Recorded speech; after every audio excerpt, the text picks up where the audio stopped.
I'd like to call the June 2nd morning session of the Johnston County Board of Commissioners to order and welcome all of you who are here in the room, and looks like we have some out in the hall as well, so welcome to them, and also welcome to those who are watching on our live stream on YouTube. Welcome to you, and we welcome those who are going to watch it in the future as their schedule fits. We got a busy day today. It's, it is budget season, so we have a lot of smiling faces here today. Ted has on his tie, appropriate tie.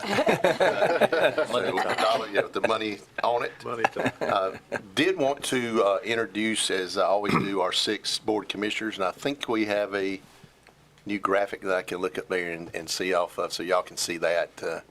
But you see those 6 priorities are infrastructure, education funding, public safety, financial stewardship, land use, and of course our county employees. And again, throughout today and the presentations, we will hear a lot on all 6 of those, and then this evening we will hear some more as well. So just wanted to point that out, and thank you, our PIO team, for that graphic to make it easy so I don't have to look over here and then look up. So and then we will continue on as is traditional. We will open with an invocation and the Pledge of Allegiance.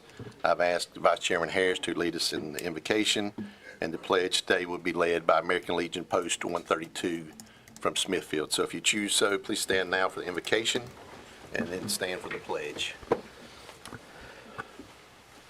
Dear Heavenly Father, Lord, we're thankful this morning. We're thankful for the opportunity to wake up this morning, to see the sunshine, to travel here to this place. Father, we're thankful that we woke up in the greatest nation in the world. And Lord, we're thankful that we live in this wonderful county and have our friends and neighbors here present this morning. Lord, as we go throughout this meeting today, we ask that you be present with us. Give us wisdom and help us to make good decisions. Father, we just ask that you bless this day. Bless our men and women that are serving our country, our first responders. Watch over them with your hedge of protection, Father. It's in Jesus' name we pray. Amen. Amen. Amen.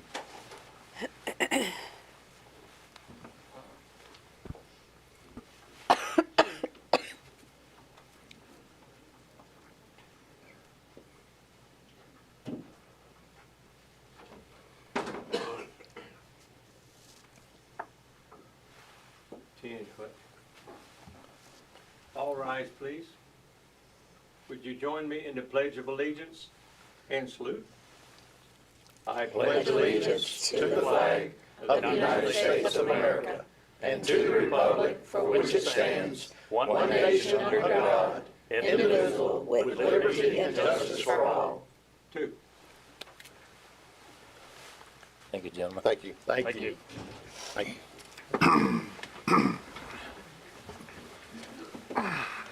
All right, the first item up is approval of the agenda. Are there any changes that need to be made to our agenda? Mr. Chair, I move that we approve the agenda as presented with the exception of item number 8. That has been removed from the agenda by the presenter's request. I second it. All right, we have a motion and a second. Any other discussion? If not, all in favor, please say aye. Aye. Any opposed, nay. The agenda is approved.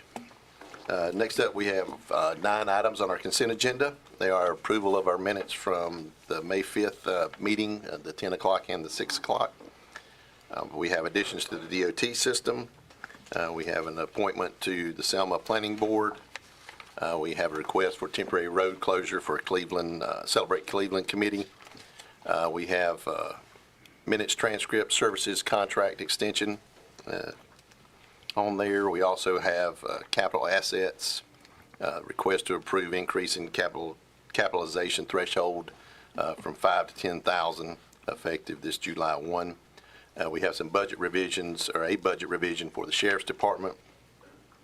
And we have appointments to our Eastern Regional Housing Board, our Firefighters Relief Association, our Board of Trustees, and we have Nursing Home Adult Care Home Community Advisory Board, and the Voluntary Ag District Advisory Board. We also have our tax releases and refunds from April the 16th through May the 15th of this year. Are there any items that we need to remove for further discussion? Mr. Chairman, I move consent agenda be approved as presented. Second. All right, we have a motion and a second. Any other discussion? All right. All in favor of the motion, please say aye. Aye. Any opposed, nay. The consent agenda is approved. Next up, we have public comments, and we have a couple of folks who have requested to speak to that, and then we'll open it up to the general. But we have Paulette Williams, our Human Resources Health Director, here to talk about some folks who are retiring. And then after that, we have Ryan Parker has an introduction for us. So, Ms. Williams, oops. Sorry. Good morning, Board of Commissioners. Good morning. So I wanted to bring to your attention 3 retirees that we have effective July the 1st. The first is Penny Evans, and she's with our Health Department. Janet Pesco with our Tax Office, and then Jeffrey Lancaster with our Technology Services Department. Unfortunately, the 3 are not here today, but I still wanted to bring to your attention their retirement and, of course, thank them for their service. All right. Yep, thank you. Thank you.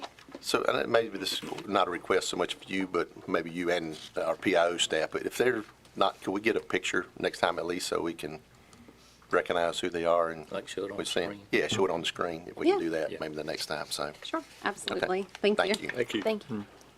All right. I think Ryan is here for an introduction, not to a new face, but a new role. That's correct. Good morning. Thank you for having us today.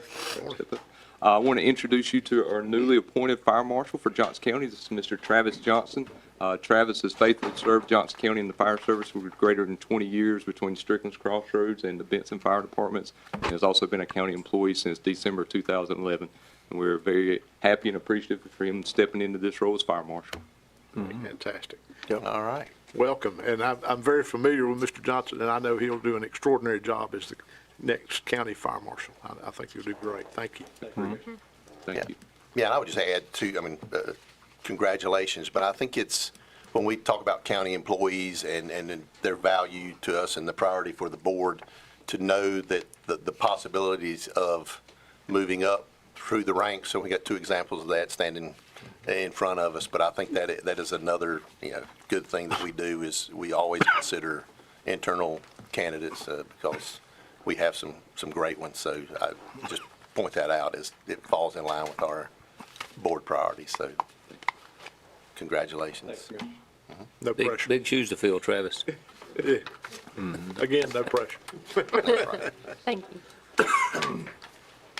All right, so next up is the more traditional public comment. This is for items that are not on our agenda. So if you're speaking at the public hearing on our budget, this is not your time to talk. You will have time to speak during that. But if there's any other item that, or any person here wishing to speak on any other issue, if you would, please come forward and state your name and town or township for the record.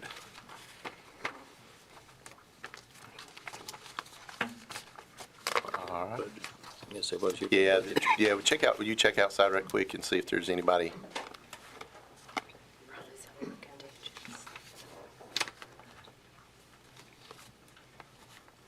Good, okay. All right. And we did not have any for that, okay, thank you. And that brings us to the public hearing for our fiscal year 25-26 budget. I will open the public hearing, and then I will call on our manager, Rick Hester, to comment and request that the budget manager Good be morning, entered. Chairman Lauder, board members. At the last meeting, I made a presentation on the proposed budget and emphasized then that that was the proposed budget. The county commissioners make the final decision on that prior to July 1st. And I would just respectfully ask that the budget summary be placed into the minutes. Okay. That's all I have right there. I'm available for any questions. during the Any hearing. questions for Mr. Hester? Thank you. All right. Thank you all. Thank you. And so we have had some requests to speak, and I'll just kind of take them in the order that they came to us. Our district attorney, Susan Doyle, is here for the last time to make this request. A solemn moment here as she comes forward. But she's smiling. I don't know what this big smile on her face is. Yeah. Good morning. Good morning. Thank you, Mr. Chairman and County Commissioners, for the opportunity to speak to you this morning. And I just, again, want to start by saying how much I appreciate your generosity to fund our positions. There's 3 positions that you guys are, the county is currently funding for the district attorney's office. I had hoped that I would not have to come back here before you guys. I had hoped that the legislature would be able to fund these positions for us.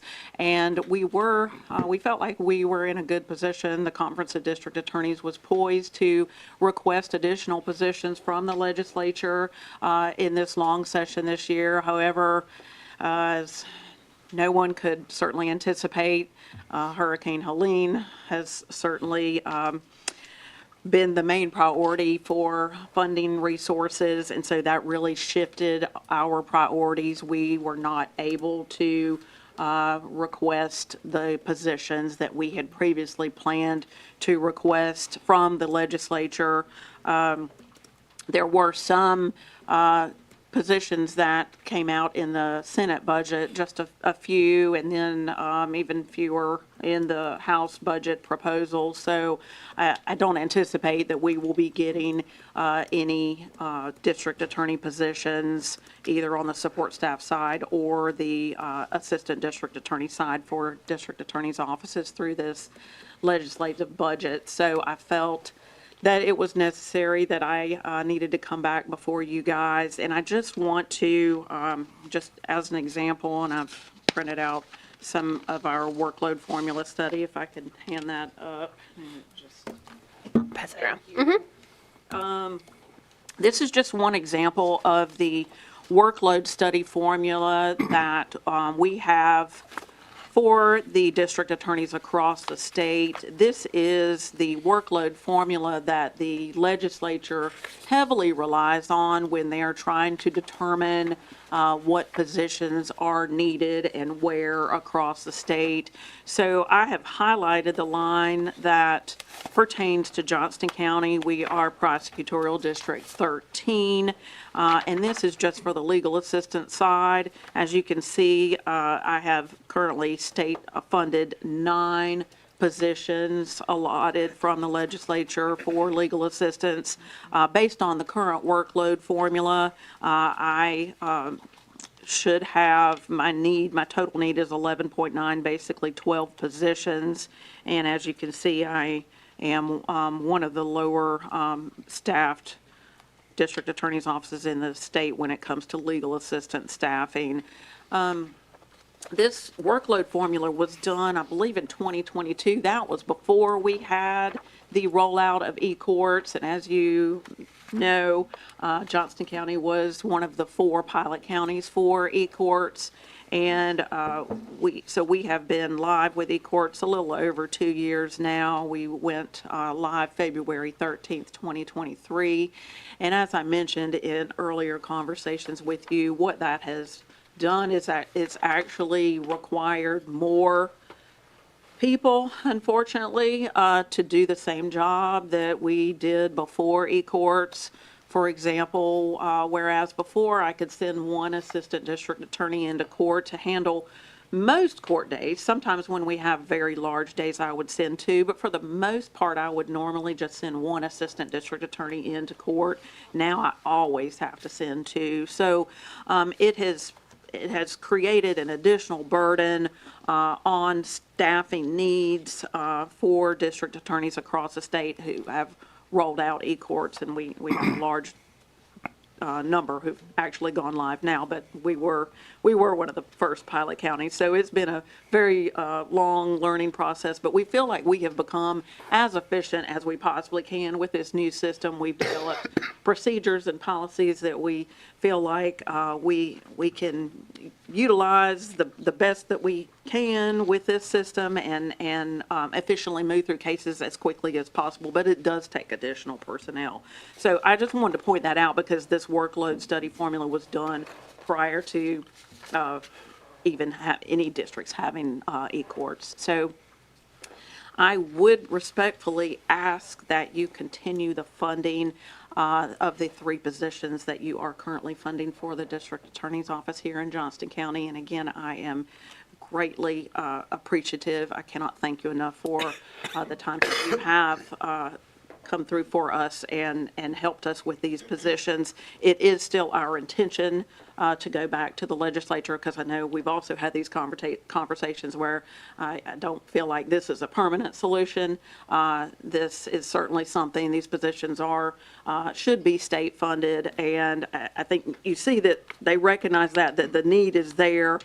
It's just, it will probably be the next long session in that budget cycle before we will be in a position where we can ask for additional positions again, because of the current status and their priorities being Hurricane Helene funding right now. So I'm happy to answer any questions that any of you have. Again, thank you so much for your willingness to help us in our staffing needs.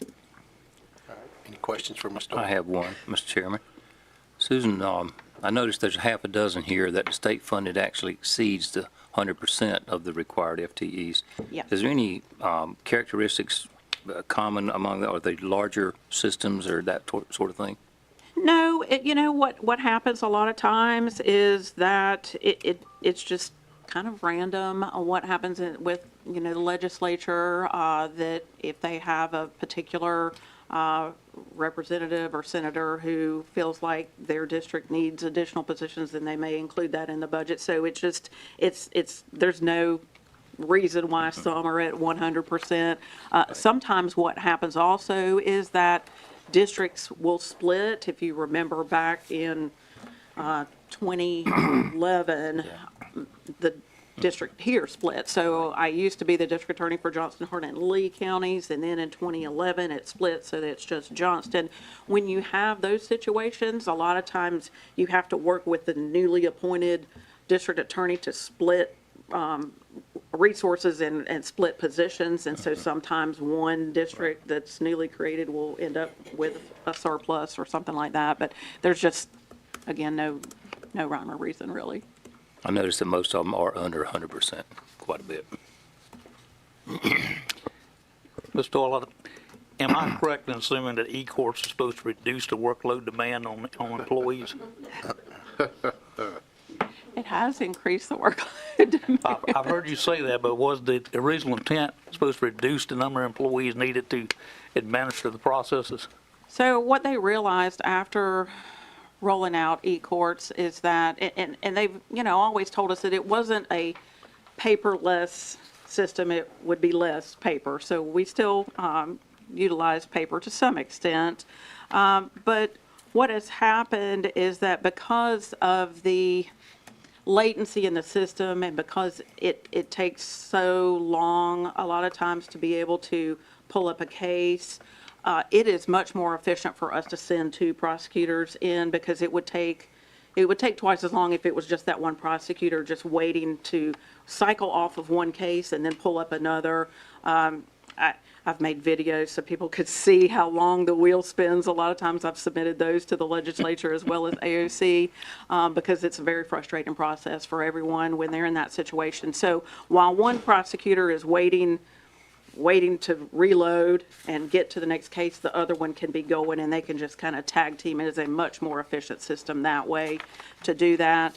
And I think as time has gone on, the administrative office of the courts has recognized, I think I've heard some comments from time to time that have been made that they recognize that this is a system that does require more resources and more positions to actually do the same job. So unfortunately, it certainly does have its advantages. We are able to pull up cases without having to go into our clerk's office and pull shucks and look at what's contained in the paper files.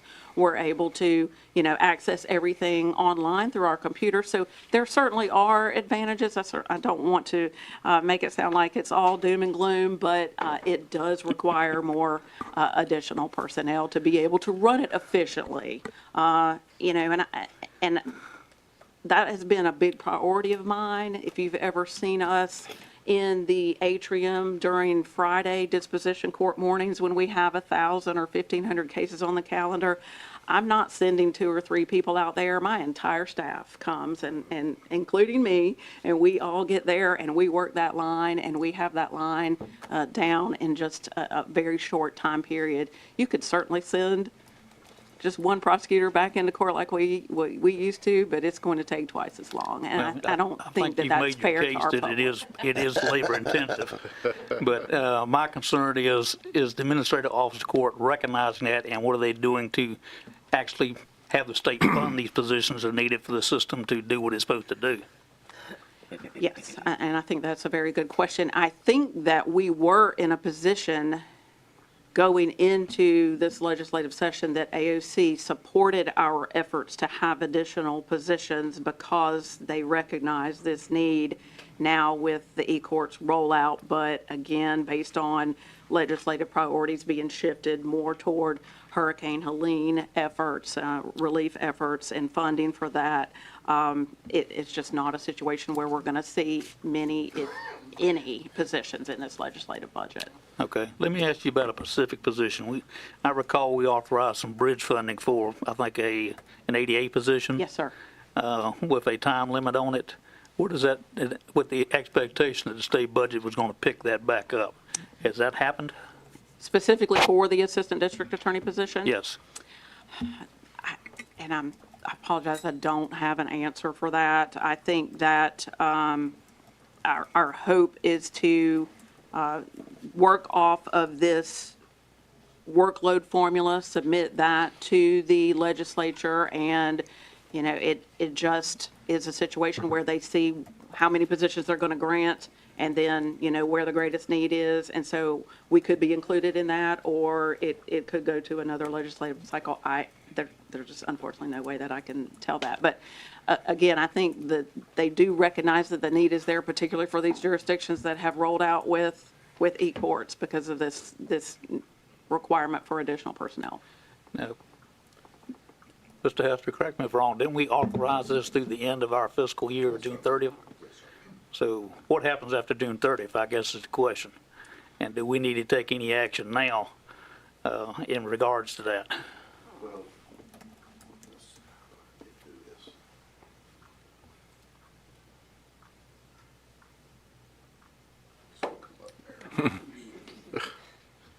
Yes, sir, Mr. Stovall, it was temporarily funded, and then, of course, if the board decided to continue that funding, you could also put another time limit on there. But yes, that is the case, you're correct. Okay, but we authorize up through June 30th of this year. Do we need another authorization to continue that position if it's not in the state budget? Well, I've got it in the proposed budget, so if the board adopts the budget with any changes, that would be in the budget. Okay. I'm assuming that's the 3 positions you're talking about. Is one of those the one that that's the ones we funded temporarily, and it expires June 30th, and you're requesting the funding to continue July 1? Yes, sir. Okay. It is those 3 positions. Yeah. It's 2 legal assistant positions and 1 assistant district attorney position. Okay. Yes, sir. And do you have an amount on that, Ms. Norton? Do you remember what it was? Do you remember what the amount was? Okay. Anything? Do what? Do you have it? We got 260 in the budget. Okay. Oh, right. It is, I'm sorry. It is the total is $256,364. That includes the 3 position costs. Okay. Mr. Chairman, I think it is important that we continue to acknowledge in our budget that this is time limited because this is a state responsibility that the county is having to pick up. And Mr. Stovall, if I could comment on that, when we do these requests and you approve them, we enter into a contract with the Office of Administrative Courts, and those are on a year-by-year basis, so. Okay. And an easy way to do it is just don't renew it next year. I mean, when we do the next budget 12 months from now, if it's not included, then it expires. So, And I will just say, and I'm grateful for anything that you guys feel like you can do. I will say that since the next legislative session will be a short session. They typically don't handle budgetary items in that short session, so it would be the next long session before we would be in a position where we could go back and ask for additional positions. But again, like I said, I'm very grateful for your generosity and how you've been willing to help us in the past. So anything that you're willing to do, I'm very grateful for. I understand, and we're going to try to do that, but if there is a need that was overlooked or deferred in the long session, the General Assembly does have discretion to go back and revisit that, but there has to be a will on their part to do that. Yes, sir. All right, thank you. Thank you. Thank you. Thank you. Thank you. All right, next up, we have Lynn Andrews, Chair of the Johnston County Public Schools Board of Education. Good morning. Good morning. It's great to be with you. Do all of you have your power packet that we sent with our budget? If you do, it might help you if you look at that. I'm going to try to go through this quickly, but, and I have my phone a friend here, Britt. I don't go anywhere without him if I'm going to talk about money, and Terry Tippett, and I don't know if Dr. Bracey's here or not. I just want to go over a few things, but before I start, if you would allow me just a minute of personal privilege. On May the 14th, we had a significant bus accident in front of Princeton Elementary with a bus full of kids. It was unfortunate what happened with the driver running into the side of the bus, but I say this to you because I went to that scene very quickly after that accident, and I was overwhelmed with the response of Johnston County Emergency Services, the Highway Patrol, the Brogdon Fire Department, the Princeton Fire Department. We had rescue vehicles, ambulances there from Johnston County, Wayne County. When they heard the call, they all came. And what was even more touching was to watch that there was no panic. They were triaging in the yards of people's houses. They triaged in our gym. They had a reunification process in place within minutes to notify parents, to have parents to come pick their kids up. Parents had an opportunity to have their kids checked out again by a physician if they didn't want to take them home. But I say that to say that, we say this, we're all in this together. We all are in this together. And your support of Johnston County Emergency Services is the reason, and our relationship and the practicing that we do in case we have catastrophic type of situations. But I just say that to say thanks. And I don't know if the guys aren't here from Emergency Services, but please understand that your money is well spent when you support our emergency services in Johnston County. Okay, just going to go through a few things. Your pamphlet that you have here talks about just some overall demographics and things about our county. I don't have to repeat all of them, but I think we're the 7th largest district in the state, an enrollment of over 37,000. Our academic performance speaks for itself, and I'm sorry Dr. Bracey's not here. Because he had an integral part in that. You can see that 89% of our schools are at A, B, or C. When he came here in 2020, we had 16 low-performing schools. We have 1 right now, and we feel certain that one will no longer be, oh, it's up there, okay. There's a clicker up there if you want to. I don't know how to operate this. That's not giving it to you, okay? I don't do presentations, I look at them, okay? But you can see, this is some of our, this is just some of our information. I guess it's public record now, so the community can see it as well. But you'll see some of the things that we have. We go through, we're very, very proud of our academic performance, and ladies and gentlemen, that has a lot to do with you. It has to do with your supplementing our funding with our local expense. These are just, again, some of the highlights. But you can see that we have 5,000 employees. We have around 2,400 teachers, maybe more close to 2,500 teachers. We're very, very grateful that we are 98% filled in vacancies. We have only 2% vacancies in Johnston County. There was a time where we were much higher than that. You can see also we continue to improve in our scores. We are above the state average, which is where we want to stay, and we will stay. If you can look in 2018 or 2019, we were 83rd in the state. We're 35th in the state right now. That says a lot. If you go, you can see that. You can see 1 of 12 districts who have exceeded their pre-pandemic achievement. 6 schools have exited low-performing status, and all our student subgroups are above pre-pandemic achievement. So that speaks for itself in the fact that we have moved past what COVID did to us, and we are moving on up, and we're grateful for that. You can see also here, it just talks about our low-performing schools, how we have decreased that number. Also, these are just the grades that our schools have received. You can see back in 2019, really, and where we have gone from now.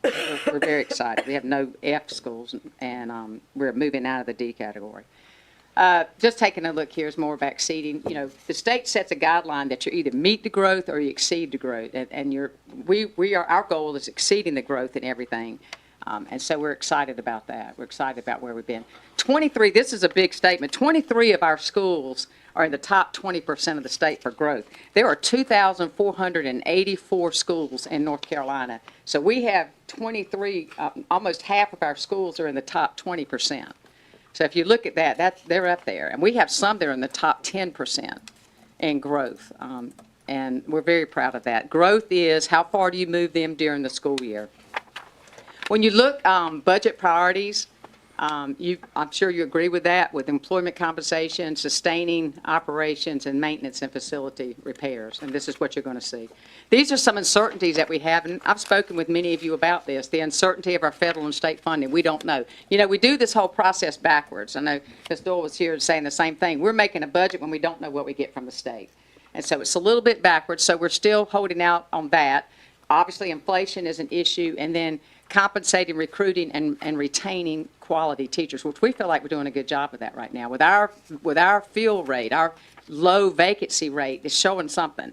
And I'll talk a little bit more. This is sort of the projections that we have. And I just want to remind you that when you fund Johnston County Public Schools, you don't just fund our students, you fund the charter kids, the students in charter schools, because local money is divided among all children. So anticipating around 41,430 students that will be funded by local expense or local funds next year. Now, you can see that around 37,000 will be Johnston County Public School students, but you also are funding charter. And I wanted to, did they get a copy of the letter? Okay, you have a letter in there that we send out to charter schools. I just want to pause right here and clarify. When you give us, last year you gave us $104 million, and then we gathered around 300,000 from fine and forfeitures. We add the two together, and we divide it by the number of children. And then the charter school students, because remember they're part of that 41, whatever that number may be, we divide it by that, and that's the per pupil that they get. And Mr. Britt does it every month, because charter schools can be transient, where a child's there one month and not there the next. Ours can be too. But he does that every month. He recalculates it every month, and he pays over the course of 10 months to the charter schools. I think I have given some of you that information, but what you have in your hand is the letter that is sent to all charter schools. And then the second page, I think it's the second page, actually shows how it's calculated. So I just want you to understand that we take nothing off the top of the money you give us. We add to it. We add fine and forfeitures to it, which I said is going to be somewhere around $300,000 a year in fine and forfeitures. And so that turns out to be a little bit more money that is available for charter schools and Johnston County. So any questions about that? Do you understand that? Because I think it was, at first maybe it was presented that we took transportation off the top, or we take nothing off the top. Starts with that number. Those fine and forfeitures, does that come through the sheriff's department? Yes, yes, sir. Okay, good. Yes, sir. You know, those are claimed period of time, and that money is allocated for schools. Right. So we do that. But I just wanted you to know about that, so that, and it's done monthly, and I can give you all the reports. In this slide, you see, let's see, I think there's, yeah, that just shows you where majority of our money goes. But in the slides, I think somewhere in here, I thought it showed how much went to each school. But I think you have it in your packet. I don't have the same. But anyways, I just want you to understand that we are giving this out each month, and it is on a 10-month basis. Okay, and then let me go further, and I wanted to get into but this is going to break down our expenditures, what we're spending our local dollars on. You can see the majority of it is on teacher pay and supplements and facilities and utilities, and we'll get into that in just a second. Our fund balance history. You wanted us to spin it down. We did, okay? We did, and we're down to about 13 million. It's very important to us to keep it as much at 13 million as we can, especially with, and you know we have a mastermind. You know our finance guys is the mastermind. But we also know the uncertainties of the future with federal dollars. We already have been cut some, and we feel certain we're going to be cut some more. We'll talk a little bit about low wealth in a minute. We are 8th in the state in average teacher supplement. That is you. That's you. That's what you have done. You, along with the low wealth supplement that we have. We are not coming back this year and asking for a percentage increase in supplements. We're going to stay the same. You can see, you have some charts in your handout about 42nd in local pupil appropriations. You rank 10th for funding effort, which is wonderful. And then 87th, you can see that, in state funding. Nobody really understands the state funding formula. And so it's very hard to guess what's going on. Our state funding has decreased over the last 3 years, though. And then 89th in total pupil expenditures. So. And then I'm not going to try to read that, but you can see that's all in your packet. That's just, we pulled the charts and put them in there. There's our teacher salaries. I will say this, and I've been in this district since, well, as a child, I grew up here. But if you, in Johnston County, your first 14 years of teaching, you can make more money working here than you can in Wake County. That's never the case. That's never been the case. But it's because of our additional supplements that we're able to add to our teachers. Over the past few years, we have added around $5,000 to our teachers' pay, given above and beyond what the state pays teachers. Okay, so just the volatility of low wealth. I met with a few of you, and we talked about our low wealth. You know, there is a bill, the House bill, that says will hold us harmless possibly for a couple of years, but we don't know if that'll pass. But I think we have talked some, we will continue to talk some about the volatility of us possibly losing low wealth money. That's $17 million, and every bit of it pays for teachers. So that's a decision, that's something we're going to have to look at, and we'll work through it. We'll make it through. You can see here is our request. Last year you gave us $104 million. This is a request for $10,082,706, and I just want to go through this very quickly.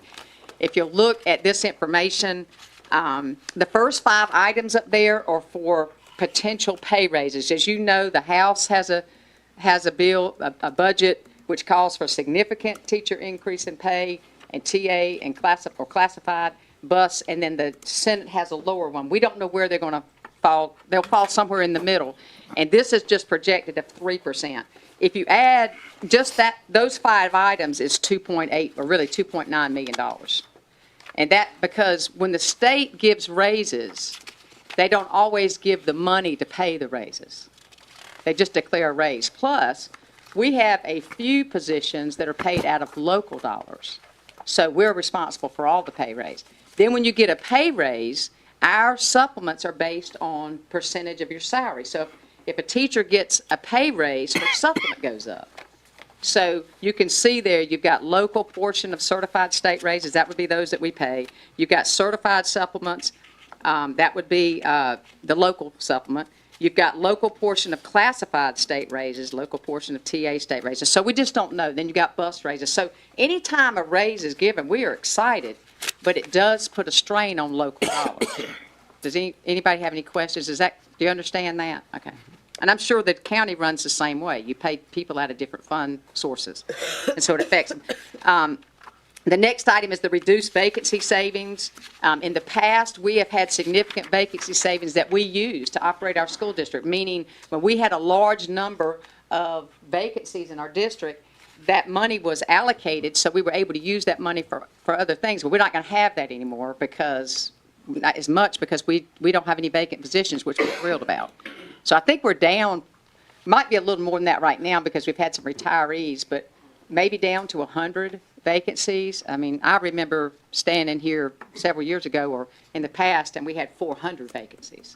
So we're down to very few vacancies, and so therefore you have a reduced vacancy savings, which we use to operate. The next thing is ELA, that's English Language Arts, we love an acronym, and science curriculum. Mr. Godwin, I'm going to blow your mind right here.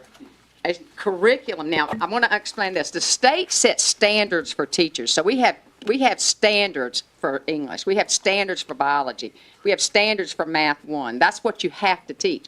The state doesn't provide a curriculum. The curriculum is the books, the textbooks that we all had, okay?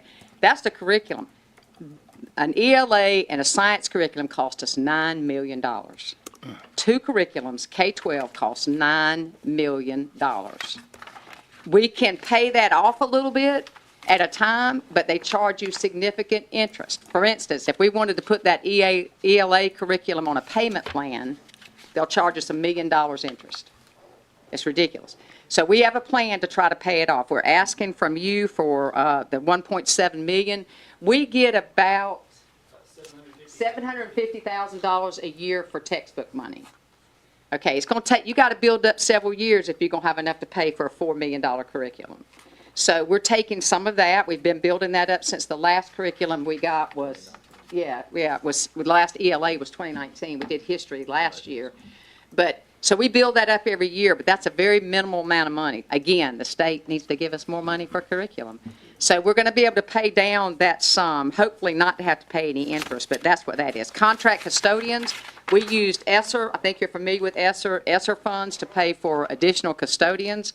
We had at one point, and we still do, we had we had vacancies in custodians, and we found that we could contract with a company for our custodians at a less price than hiring custodians. And so we did that with ESSER. ESSER ended, in September of this past year. And so this is $1.2 million to try to continue to contract with more custodians. Right now, we have 215 custodians. We have 147 of them are our employees, and 68 are temps. And we're trying to continue that temporary service in order to go through. Okay, the charter school pass-through is $1.1 million. If you will think about this, whatever you give us, 10 to 12% of it's going to charter schools, because that's what makes up the 41,000. If you took and looked at how many students is that, it's going to be 10% of the total students in Johnston County. So whatever you give us, 10%, additional 10% is going to charter schools. And so this is an estimate based on if you give us what our request is. Okay, so the 1.1 is going to be based on that. You got any questions about that? Okay. Then you can see the rest of it. We're opening 2 new schools, Swift Creek Elementary. We've got to pay for more utilities for people to work in those schools. You've got facility repair cost, inflation, just paint, parts, supplies, things like that. Also, utilities. When we open a new school and just the inflation or the cost of utilities, we pay around $12 million a year in utilities. Y'all, that's astounding. We pay $12 million in utilities. So we take $12 million utilities, we're going to pay $11 million to charter schools. Okay, so there you got $20 million off the top right there. Also, we have in here additional bus driver positions. We've hired 17 to 19 more positions, and this is really including this is just the bonus and the things, bonuses and their salary right there. We do have, and I think you're proud of this. I know you are, even if you don't know about it. But you haven't seen us in the news where parents had to be called and told them to get your kids to school the best way you could. That's not going to happen in Johnston County. Dr. Pierce and his staff put together a program that is second to none. But we have full-time, but we give our people a choice as to what they want to do, and we're able to fill all the positions for that. Student devices and tech stuff you can see there. You can see that that's just the inflation of contracts and replacements, Wi-Fi services.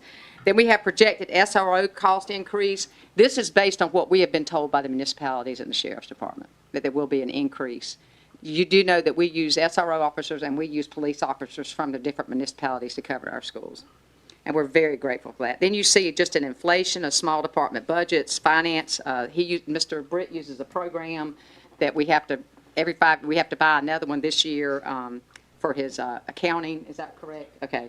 And so that's in that. Also, you see workman's comp, property insurance, liability insurance, those things going up. And then the low wealth cut that we know we're going to have. Again, there is a House bill that says it may hold us harmless, but they have to come to an agreement on that. And then through the budget process, Mr. Britt, Dr. Bracy, and our staff cut $997,000 from our budget. So you can see, things go down, we cut, but things go up. There's just things that we have. So any questions about that? That's just the local expense. I try not to take up too much of your time, but I just wanted you to try to understand And you can see on your slide 27, you can see this, and you say, well, this is more money than we gave you. Like last year, you see 108.32. That includes fund balance. That includes that we have to spend sometimes more than what we get. And so that just shows you how we're trying to minimize, what we take out of fund balance. But, if we have to, we have to. And I think we have our fund balance down to a reasonable number. We can always have more, but I understand. We got that message. If you look here, you can see what's being paid out to the charter schools, the top few charter schools. I think we pay 43 charter schools. I do want you to notice virtual charter schools right there. This is what's going to be the difference maker. The General Assembly has now said that virtual charter schools, y'all understand what that is? Virtual charter schools can now receive funding from local current expense. In the past, they couldn't, but they can. And that number is going to grow. We projected, 80 more for next year. It'll probably be more than that. But we pay 43 different charter schools right now all over the state. So you can see what each program received. And that's up to the current time. June probably hasn't been paid yet. Okay, so you can see about what their enrollment was. Any questions? I know I'm throwing a lot at you. These numbers you've listed down, Ms. Andrews, that was just the increase over previous numbers, right? Right. That's an increase over previous distribution of money or expenditures. Do we have an idea of what the administrative costs are for doing all the charter school pass-through? Like, I'm sure it takes a lot of time. We pay for that. He's coming up. Let me get my phone here. This man knows everything. I correct numbers. I have an accountant on staff that's about 75% of her job is she goes through all 4,300 and some odd students every month, verifies their addresses, and then collects all their information, pays out all the different schools. So yeah, about 75% of the position. Okay. All right. There is a thing where, they want y'all to take it and y'all to do it. There's a push to just, you keep the money and you distribute it out, but we'll keep it like it is. Yeah, so along those lines, you had mentioned, I guess my question is there a difference between what we do and what the state allows us to do? You mentioned you just take the $104 million appropriation, divide it by the number. Add fine and forfeiture to it. Yeah, add that, and then, so does the state allow for a reduction because they don't provide transportation and meals? So I've always heard that, so that's not true. So that will be their state fund. So they just don't receive state or federal dollars if they don't elect to offer those programs. So if they don't offer transportation to and from schools, they just won't receive those state dollars. But they still get it. whatever. Okay, all right. But you have to do the service. You have to do the child nutrition. You have to do the transportation to get the money from the state. Okay, and so that's Yeah. what I just want to clarify, because you hear a lot of things that come before us, and that this is not included, and as we talked about before, this is Right. subtracted out before it gets to us, and in fact. Well, a charter school that does not provide transportation is not going to get transportation money. Right, but that didn't come out of Right. the Or money any we school. appropriate for No, Johnston no, County no, Public. no, Okay, no. that's You what I want can- to make sure. Yeah, and you can see from these numbers, if you go back, if you go backwards, you can tell that that's exactly what we did. Now, the enrollment's changed, so the school might got a certain amount of money this month, but if they lost 4 students, that's why you do it every month. I think that's a smart move. Yes. And so the other one for me is, you mentioned fund balance and 13, so what is magic about the 13 million that y'all need, the 13 or more, as you said, fund balance that I know historically We'd like it's been. more. Well, I've but- heard historically it's been. No, but a need you come to us, this board, this and prior boards, and I think, at least in my experience in the 7 years I've been on here, we've been pretty good about You've been excellent. doing that. So You've been just excellent. curious is the 13. I think that's where we sort of landed in our spend down plan. Yeah. Yeah, go ahead. So I could talk all day about fund balance. So I'll try to give you the Cliff Notes version. Thank you. The biggest benefit to school districts to having fund balance is to be able to absorb that inevitable ebb and flow in funding that comes from federal and state dollars. Like, for example, we lost $500,000 of Title I dollars from last year to this year. And as a school district, you have a choice. You can either absorb that, so like if you're paying staff with that, you can either absorb that with local dollars, or you can elect to reduce your number of staff. And just like between 23 and 24, we lost $2.8 million worth of low wealth dollars. And again, you can reduce your number of staff, because like Ms. Andrews said, low wealth pays for your certified staff at your schools, or that's how we use it at Johnston. And so that, when you have that fund balance there, that gives the board the option to absorb the dips, because it's cyclical. You're going to have times when you have all these ESSER dollars, and like we've had during the COVID years, and you're able to save funds and not spend fund balance. And then you've got your dips, you've got your down cycles where you're going to lose significant amounts of money. And so that fund balance lets us kind of smooth out the peaks and the troughs of funding. Keeps from writing bad checks. That's right. That's exactly right. I just want to make sure. So you're saying potentially there's $13 million plus of ebb and flow in there that you're concerned about? I'm sorry. I'm very, very worried about low wealth funding. So we've seen other counties around the state have, when there was, and I won't dive, unless you want me to, I won't dive into how that formula is calculated. Please, if you can explain, I don't know that we can understand all that stuff. I'll just give you some examples. So looking at some other larger districts, so the last year, Harnett County Schools lost $6 million in 1 year.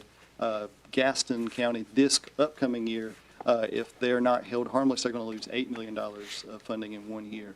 And so you don't just lose that money that year. It's a loss for many years until the formula recalculates itself and kind of brings it back up.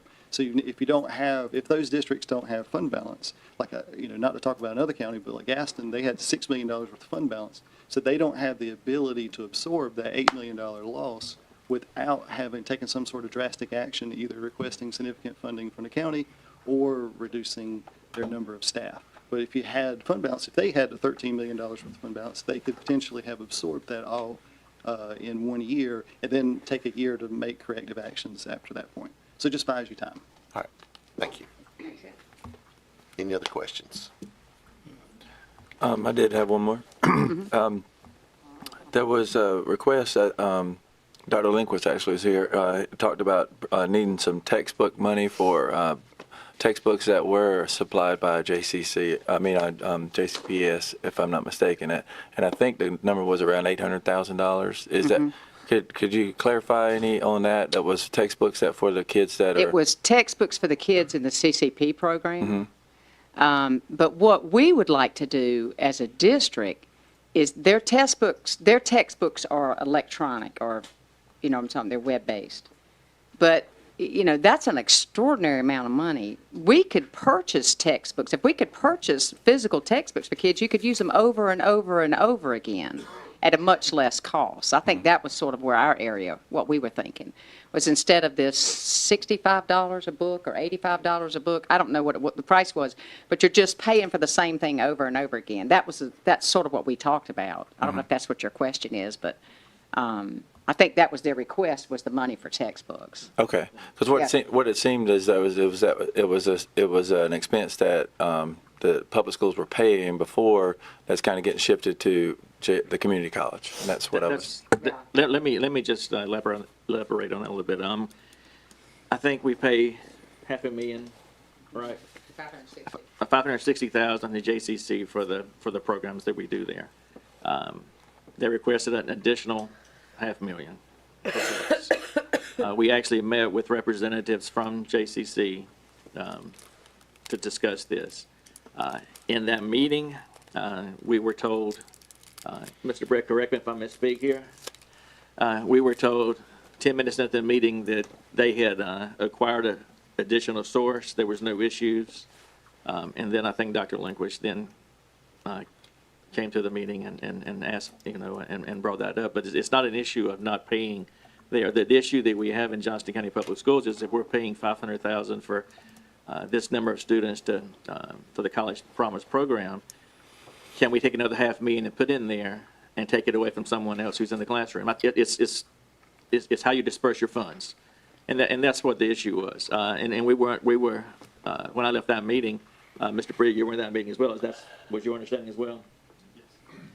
Yes, that issue was settled from the JCC representatives, that it was settled, and they had found an additional source for that money. Now, they didn't say that meant coming to ask you the next meeting for that. We have a very good relationship with JCC. We have a high percentage of our students make up their student body. It's a very good relationship. I've met with Dr. Lincoln several times, with our business leaders in the community, biotech programs with all our pharmaceuticals. It's a really good working relationship. I think there's some confusion in there as to what we heard and then what came out of it, if that helps any at all. Okay. So along those same lines, so what's the name of the program? CCP. CCP, okay, okay. It's where students earn college credit. So there's students who attend that at JCC. Yeah, there are also students who They're our attend that at Johnston County Public Schools. They're our students, but they go to JCC and take these classes, yeah. So are there some who attend your high schools? Yes. And Yes. go to? So, Yes. Yeah. so are you paying all the money to JCC, the money the $560? That only covered the portion of those students who went to JCC, I'm assuming. I don't think so. I don't know. I'm confused as to why you would send $560 to JCC, but some of the students stayed in the high school, so Right. just trying to figure it It's my out. understanding that was the additional cost per text. As I said, I think it was $85 per textbook. You know, and again, when we met with them at that point in time, we made some agreements as far as capped gowns, as far as fees, as far as everything. And it was a productive meeting. And then I think just some things got shifted around a little bit, which was the confusion. And the College Promise Program is separate. We have two other schools at JCC, Early College and CTLA are both there as well. Those are on campus all day. Those kids are there all the time. The College Promise Program, again, is our kids that go there and get college credits. Or online. Right. Or A lot of online. them- a lot of Yeah. them are online now. But as I stated, we have a lot of students that make up the student body of JCC. And this was a budget question, is can we go another $500,000 on this program?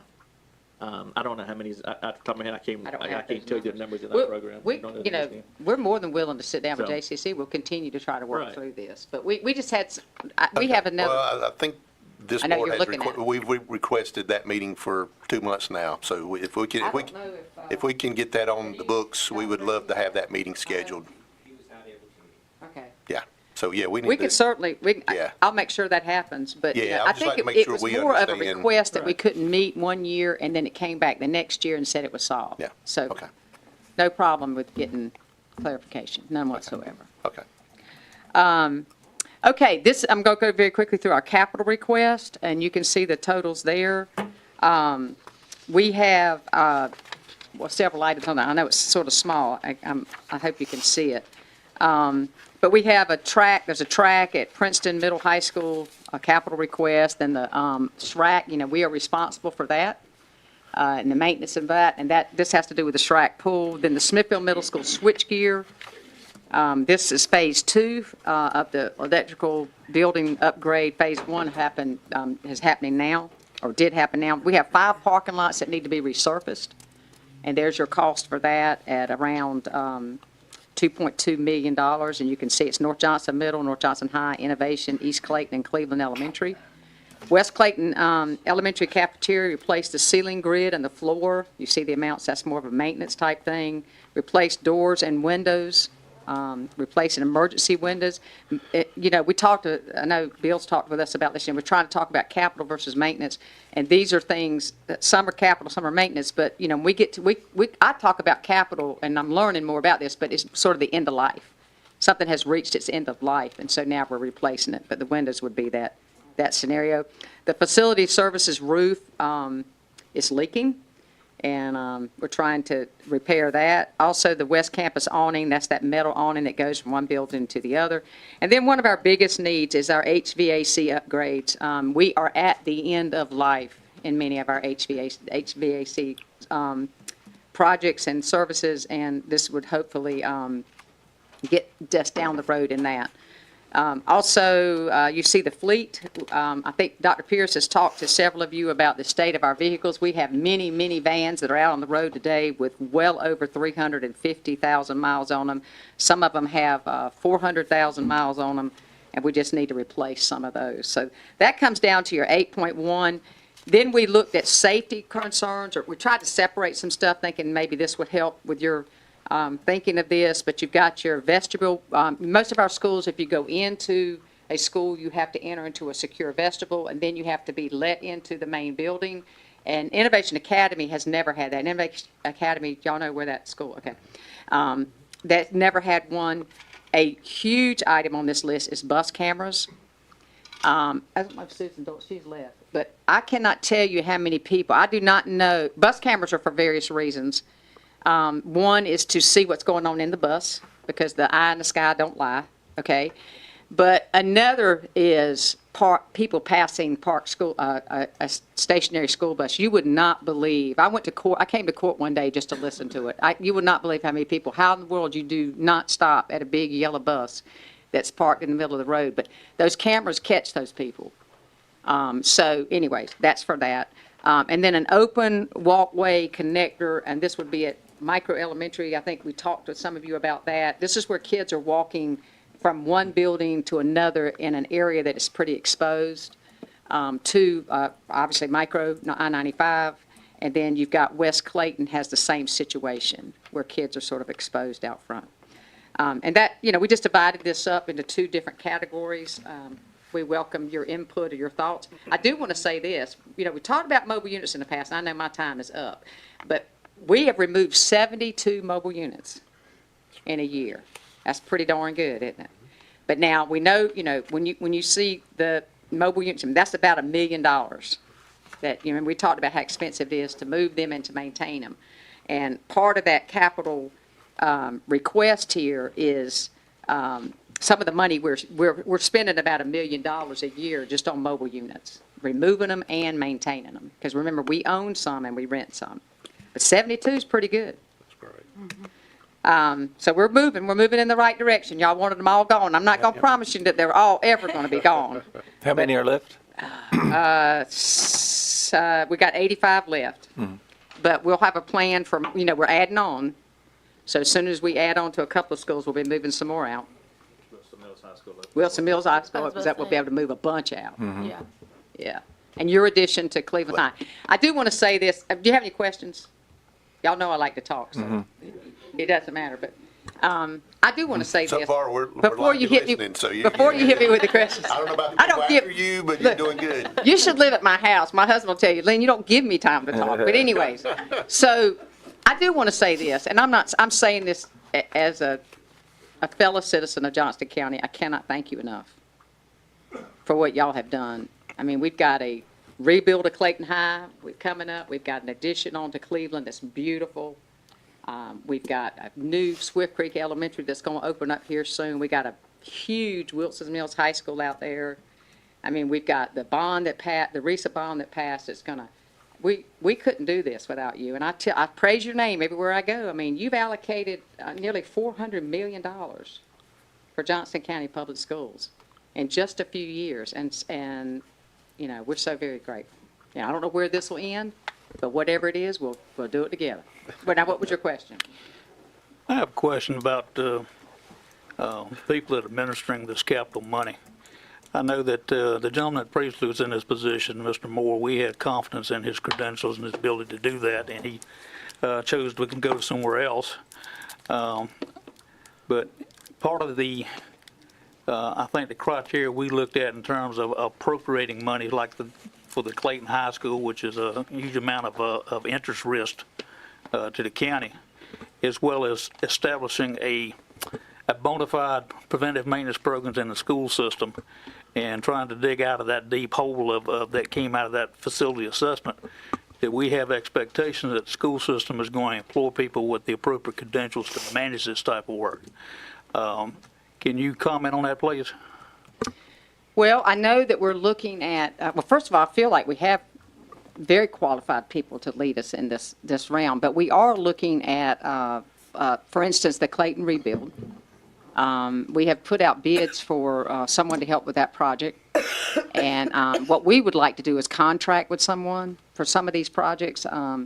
We could certainly hire someone, but we just need to look long-term and see, what are we building after the next 4 years?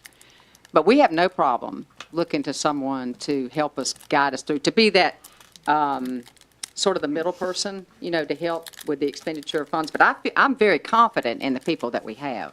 But I think with the number of projects that we have going on, that it wouldn't be a bad idea. Is that what you're asking me? Did I answer your question?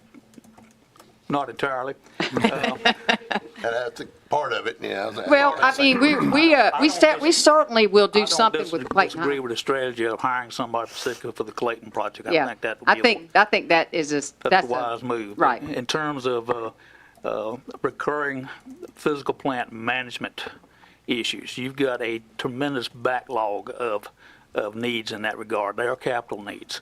But there has to be somebody that managing that understands the plant maintenance side of the equation and can put programs in place to ensure that the equipment is being replaced on a schedule that does not come up and we have tens of millions of dollars of needs that crop up at one time. There has to be a starting point somewhere. I agree. And I'm not sure I have a lot of confidence that that structure's in place yet. Well, we could talk more about that. I mean, I certainly want y'all to feel confident that the funds you give us, that we're going to distribute and use in an effective way and get done what needs to be done. I feel like that's happening now. If there's an issue with that, we certainly can talk about it. And I'm not saying we won't. We may, that may be something that we need to do. We've talked in the past, and I know my time is way up, but we've talked in the past about a consistent capital number. When you know what you're going to get year after year after year, then you can go ahead and plan. For instance, the money you give us today, the money you give us, the next funding, we can't act on it right away.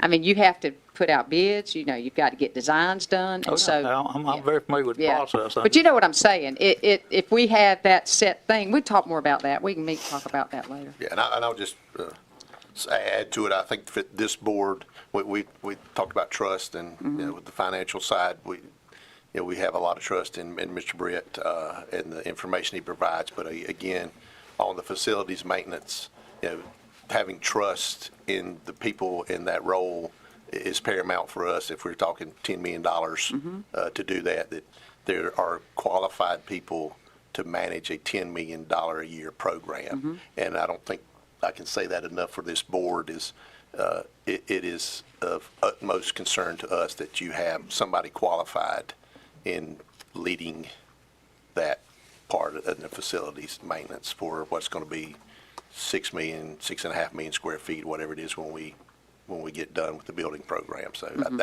I think that's this board's concern with $10 million, and I know the number we've heard, 10 million for the next 3 years to get kind of caught up, and I think this board wants to make sure that there's somebody in place who has experience managing those kind of dollars for near 6-7 million square feet of facilities. Well, I would certainly want you to feel comfortable with that. We can certainly look at that. Yeah, the only thing that I would add to that, and I don't disagree with any of the statements. Going back to what Bill or Mr. Stovall said, we are way behind. I think the reason we're behind is not because of the lack of someone with a background to do the job. I think there's other reasons there that we're not going to address in this forum. And I guess the question I was asked have you guys seen something that's been done inappropriately with Johnston County Public Schools recently or in the past? That I know we're talking about the future, but I'm asking, are there things that we can go back and look at and learn from? Or are we just saying, are we just planning for the future? Well, if you look at that facility condition assessment right there, that tells you that you've got a very deep hole that's going to take an aggressive program to recover from. Right.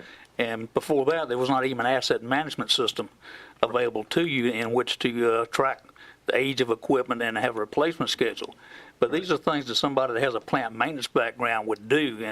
And if we don't have something like that in place, it tells me that that level of expertise or experience was not there in the past. Right.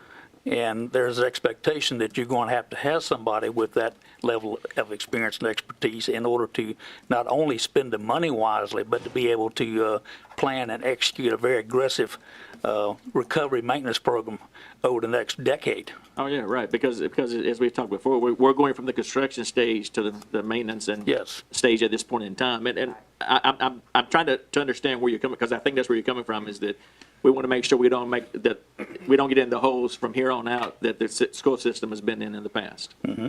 I think we all agree with that. And as far as the Clayton High School is obviously a very different animal, because you're building behind an existing facility with that facility still going on, and we haven't done anything like that in Johnston County, obviously. And it's a high-risk project because Right. of the location That's and all the what I was- coordination is going to have to be done. Right. So a That's- dedicated person to manage that project makes a lot of sense, whether it's on Right. staff or you hire it via a time-limited contract. Right. That's more what we. Right, and The other issue is long-term, Right. this recovery maintenance program. That's, Oh, no, right. Oh, no, I agree, and I think we're all in agreement with that. I think it's something we do going forward, and again, we step out. Certainly, I want to thank you guys for your support as well. We had a couple of goals through the years. One was to increase our teacher supplements, which we've done. We've decreased our vacancies, get the trailers out, and move us up from the mid-80s to where we are. That's all because of the work you guys supported. Now, we're asking for this, obviously. The question asks, why do you need to keep getting more money if your students aren't increasing a certain amount? Certainly all those things. If you look at what's there's a lot of recurring debt. The way it's a double-edged sword. One of the ways we increased teacher supplements was having a percentage basis. That percentage increase is going to come every year. Certainly everything, the way we do business is going to be on the table as we proceed this year. I mean, we're looking, we've made some cuts, you've heard those, everything's on the table. So we're working to decrease a lot of things, but that's where we are now, and the object of the budget is to say, this is what we ideally need to do what we need to do to keep going forward. If you say we can give you half of this, we're not going to go backwards. We're going to make it work just like all these families in our county does when they sit at the kitchen table and the ends don't meet. So I mean, we appreciate that. We appreciate your efforts. Look forward to working with you in the future. Any other questions? Mr. Chairman, I've got a comment. Just, it's complicated. It always is. But I will say that when I came on the board in 2018 and we had the first little mini meeting with the school officials, I walked away just shaking my head thinking this can't be real. I mean, there's no wonder we're in a mess. And so the transformation that has happened has really been fantastic. And the transparency and the working together with the two boards is just really, really good. And I appreciate that.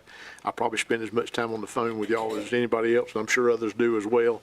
But it's important that we work together, and I think we've illustrated what can be done if we do that. And I think we've done we've worked well together. And so I just appreciate you coming and bringing the information, and you're always willing to take the hard questions. And, you go back, and Mr. Britt's always ready to go back and crunch the numbers That's and figure it exactly right. out. So, but we appreciate what you're doing, and thank you for making a Thank good you for your presentation. time this morning. Thanks. I know you have a lot of tough decisions to make. Thank you. All right. Thank Thank you. y'all. Mr. Chairman, if I could make one quick comment too, I wanted to, appreciate the nice words that Ms. Andrews gave toward us, but at the end of the day, it's not us that we should be thinking. It's the people of Johnston County whose property tax money pay for these schools. So, Yes. All right. Next up, we have Ms. Kay Johnson with Harbor Inc. Here.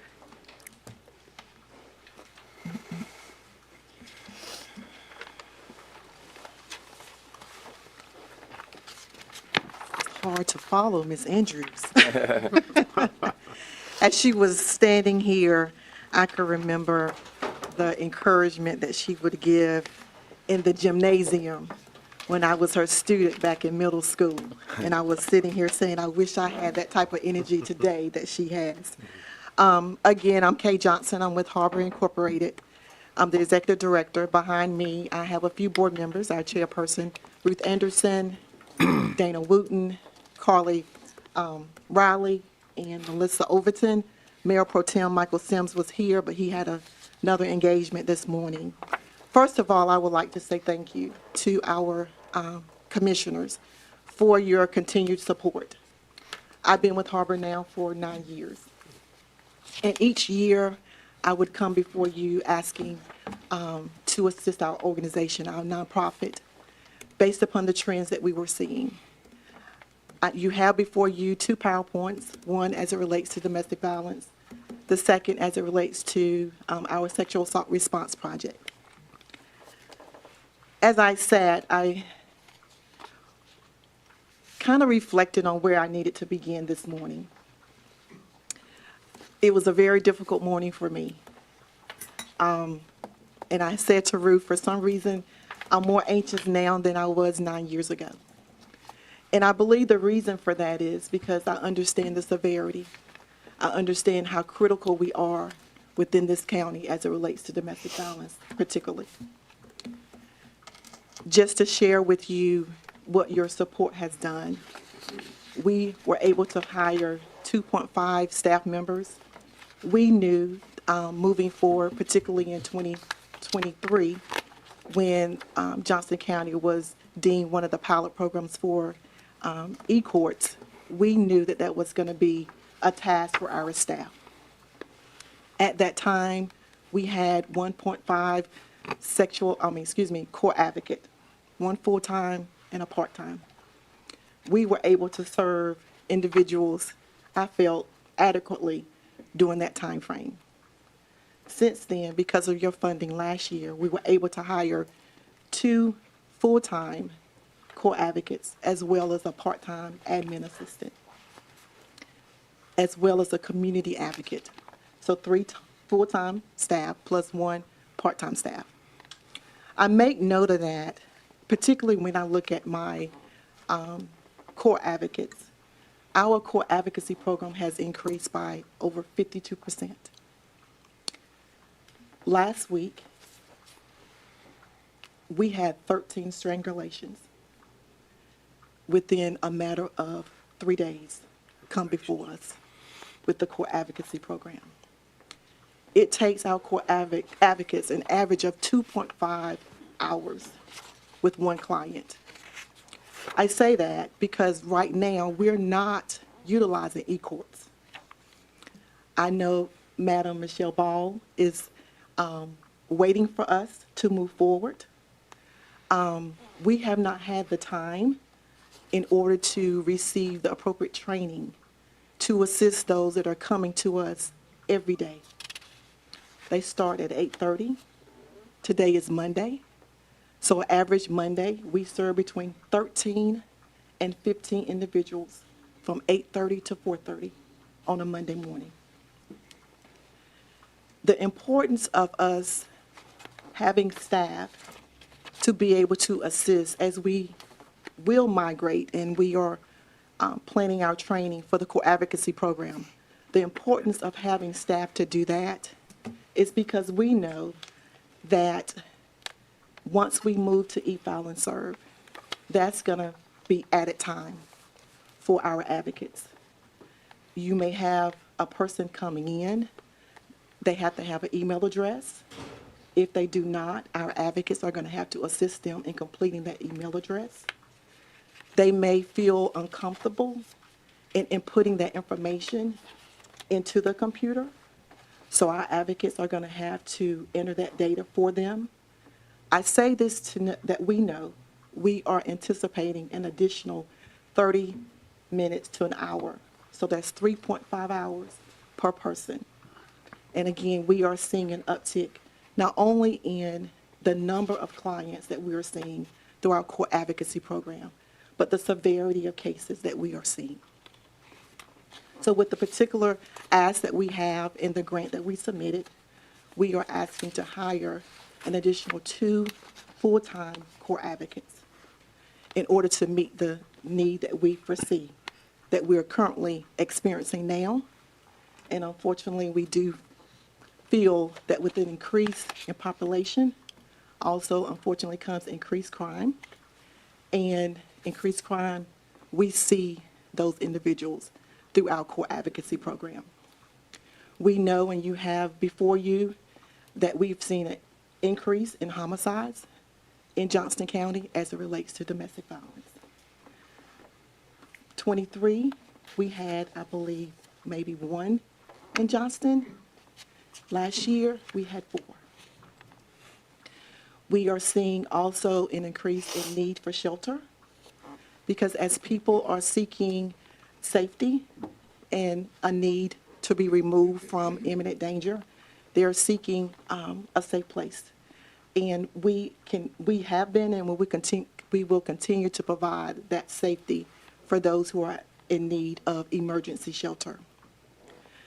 I want to share with you, without getting to many details, the support that we have here as an agency with our community, other governmental agencies. About 45 days ago, I was on call, and I received a call that we had a sexual assault victim. When I'm not going to get into detail of where the call came from, but in the call, when I went out to the call, the agency was placed on lockdown because of that one sexual assault victim. The agency remained on lockdown for 3 days because of that one sexual assault victim. Because of the agency, because of their collaborative support, because of the support of our sheriff, our chiefs, we were able to ensure that that individual was placed in a safe environment. I said to our board of directors last week, this has been a very traumatic year, more so for Harbor, as it relates to what we're starting to see. The trauma that individuals are experiencing when they come to us, it takes time to help them to navigate completing the order. It takes time to help them to navigate sharing, even getting to us that they need the safety, to share that information so that we can assist them. We continue to provide co-advocacy, emergency shelter. We also provide trauma-informed therapy. These services that we provide are at no cost to those that we serve. We've seen approximately 15% increase between last year and this year with the number of people that we have served. We're looking at, by the end of our fiscal year, is September, serving over 3,100 individuals. When I started at Harbor in 2016, our average was 2,300. So there has truly been a gradual increase in the number, but the severity, you cannot quantify that. The needs of our county are overwhelming. I am grateful for your support. It is because of your support that we can meet those needs. Now, I say to our advocates, unfortunately, we don't have the power to save life, but we have the power to support. Everyone that walks through the door, everyone that contacts our crisis line, we can provide them with that support by meeting them where they are.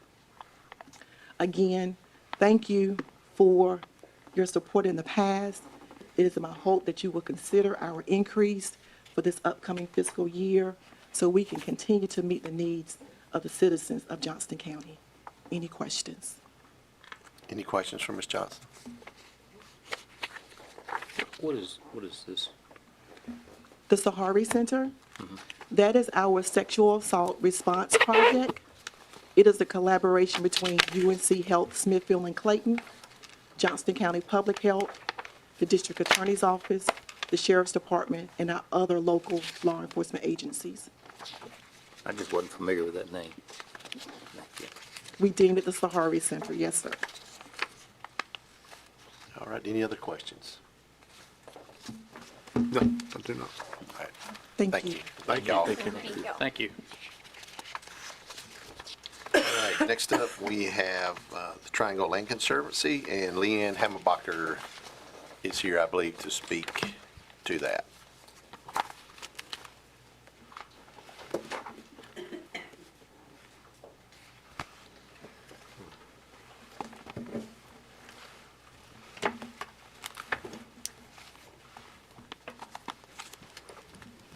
Good morning. Good morning. Morning. Thanks for having me here today. I'll keep these remarks brief. I'm Leanne Hammerbacher with Triangle Land Conservancy. I think all of you are familiar with us, but if not, we are a 501c3. We are going on our 43rd year working in the Triangle region to protect open space, and during that time, we have helped protect over 25,000 acres in our 6-county region. We are the only land trust that serves Johnston County and are working hard to protect working lands, wildlands, and natural areas in Johnston County.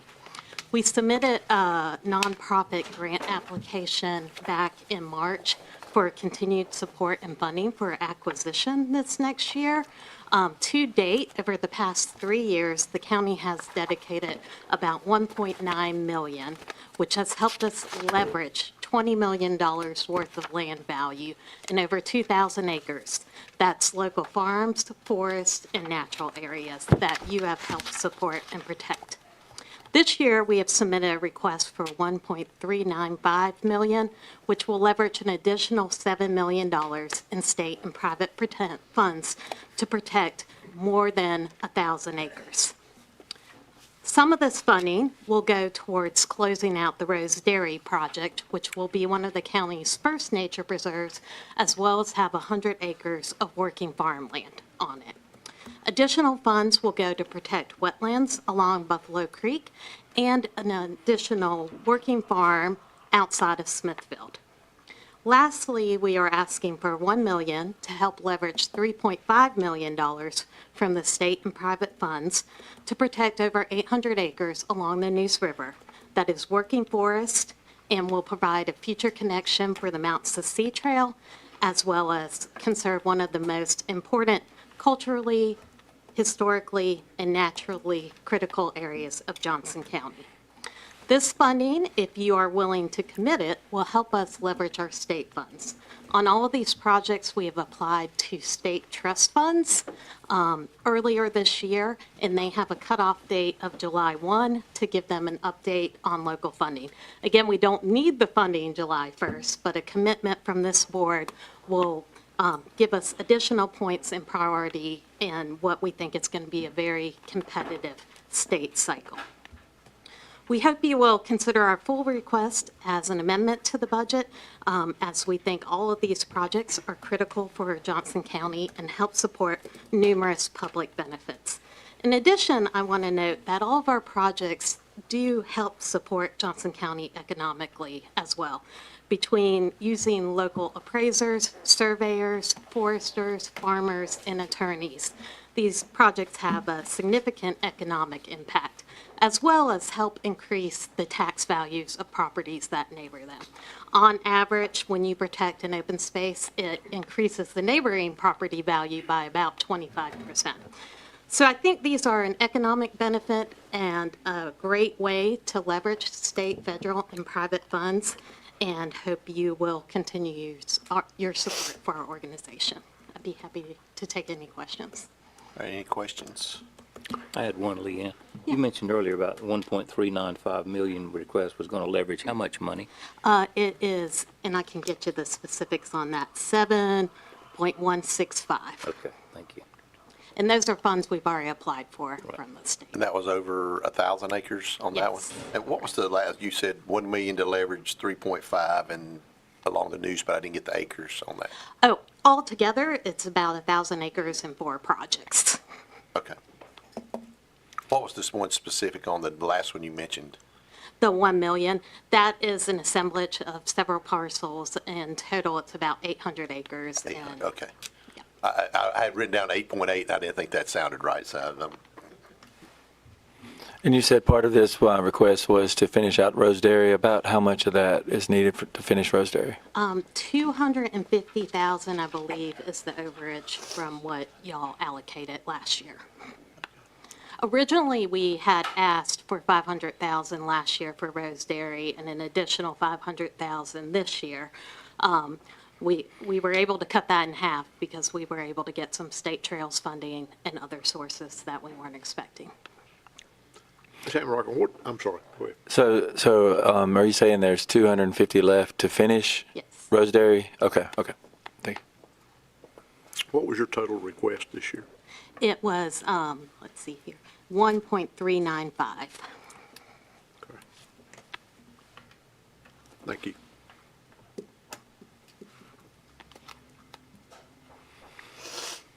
And I'd be happy to take anyone on a tour or provide more details on the projects. But I think another point to note, we've seen our appraised values increase by over 50% in this county. So I think that trend is not going to go down at all. So I really think the next 5 years, now is the time if we want to protect significant acreage to invest in it.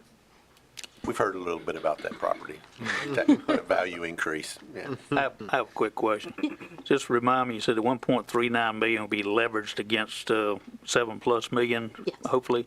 And how many acres overall are we looking to protect with that? It's just over 1,000. Okay. Thank you. So I'll make sure I'm not confused which Amber said. The million with the more than, is that in addition to the 1.35?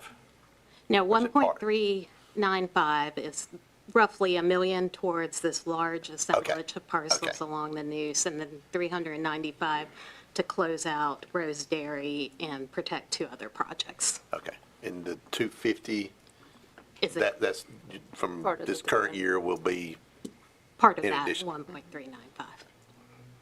okay.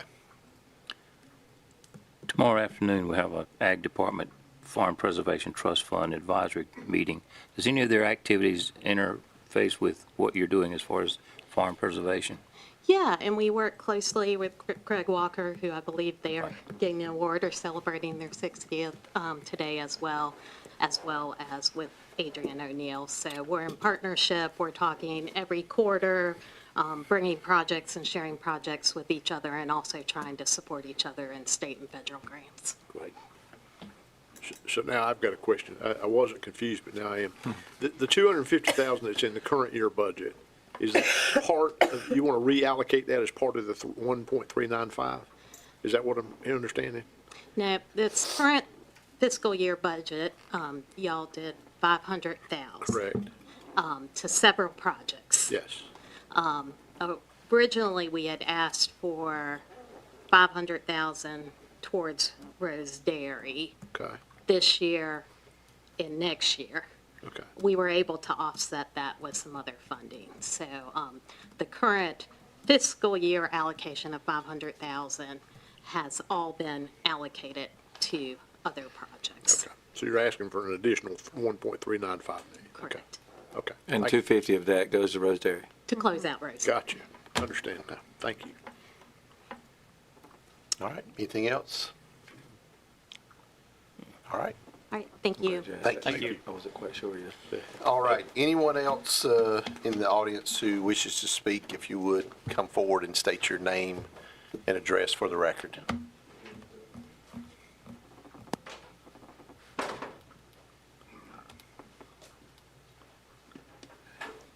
Hi, Bert Lindquist, Clayton. I'm here on behalf of Johnston Community College. Just want to say a big thanks to the board for considering our budget request. It's an increase this year, but I think that you'll see that it's a modest increase. It's not nearly in line with our growth. We look like we're up 25% this summer over last summer, which was itself a record year. And we're projecting that our fall enrollments will continue as they have. We were up between 14 and 15% the last 2 years, and we expect to be up between 16 and 19%. this fall. So I want to thank you for your support. I'm going to be coming to you with my hat, I think, quite a bit to see if we can do our best to accommodate the needs that we have. And also, just for the record, we're going to be happy to meet with the JCPS folks to clear up any confusions they might have about the textbooks and make sure that we can all be on the same page with that. So whenever we can get that meeting together, I'll be happy to be a part of it. And I'm happy to answer any questions you might have. All right, any questions for Dr. Lindquist? Do you know your total request off the top of it? I can dig through the paperwork and find it. It's all right. I'm embarrassed that I do No, not. I'll find it. It's All no I problem. remember about it is that it's modest. It's no problem. Modest is a good word. Okay. I'll take advantage of your proximity here to ask a question about the Workforce Development Center, Advanced Manufacturing. It looks almost complete outside. What's the time frame on that remaining? I believe that we are looking to take ownership of the building middle of the month, maybe the end of the month, depending on how things go. Right. It's all on schedule right now, and it's pretty impressive. Great, thank you. Yeah, it is June, I'm not sure. And I know we had conversation with public school folks, but if you can make yourself available sometime soon so we can have that meeting on the textbooks, that would be greatly appreciated. Yep, I'll do whatever I can. Okay, thank you. Thank you. All right, anyone else? All right, I see a little movement there. There we go, okay. Again, if you would state your name and address for the record, please. Good morning. My name Morning. is Tess Schulman. My address is 2001 Elizabeth Court in Clayton. I'm in District 7. I am here because I have lots of questions about the property tax rate that has been proposed for this budget. In that budget, I did not see where the revenue neutral rate was listed. Does anyone here happen to know what that is? I know the proposed rate is 64 cents.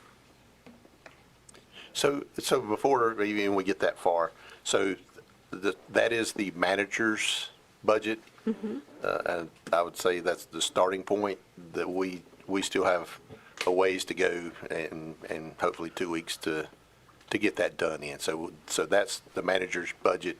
We will actually set the tax rate and the final budget. So, but with that, you want to, yeah.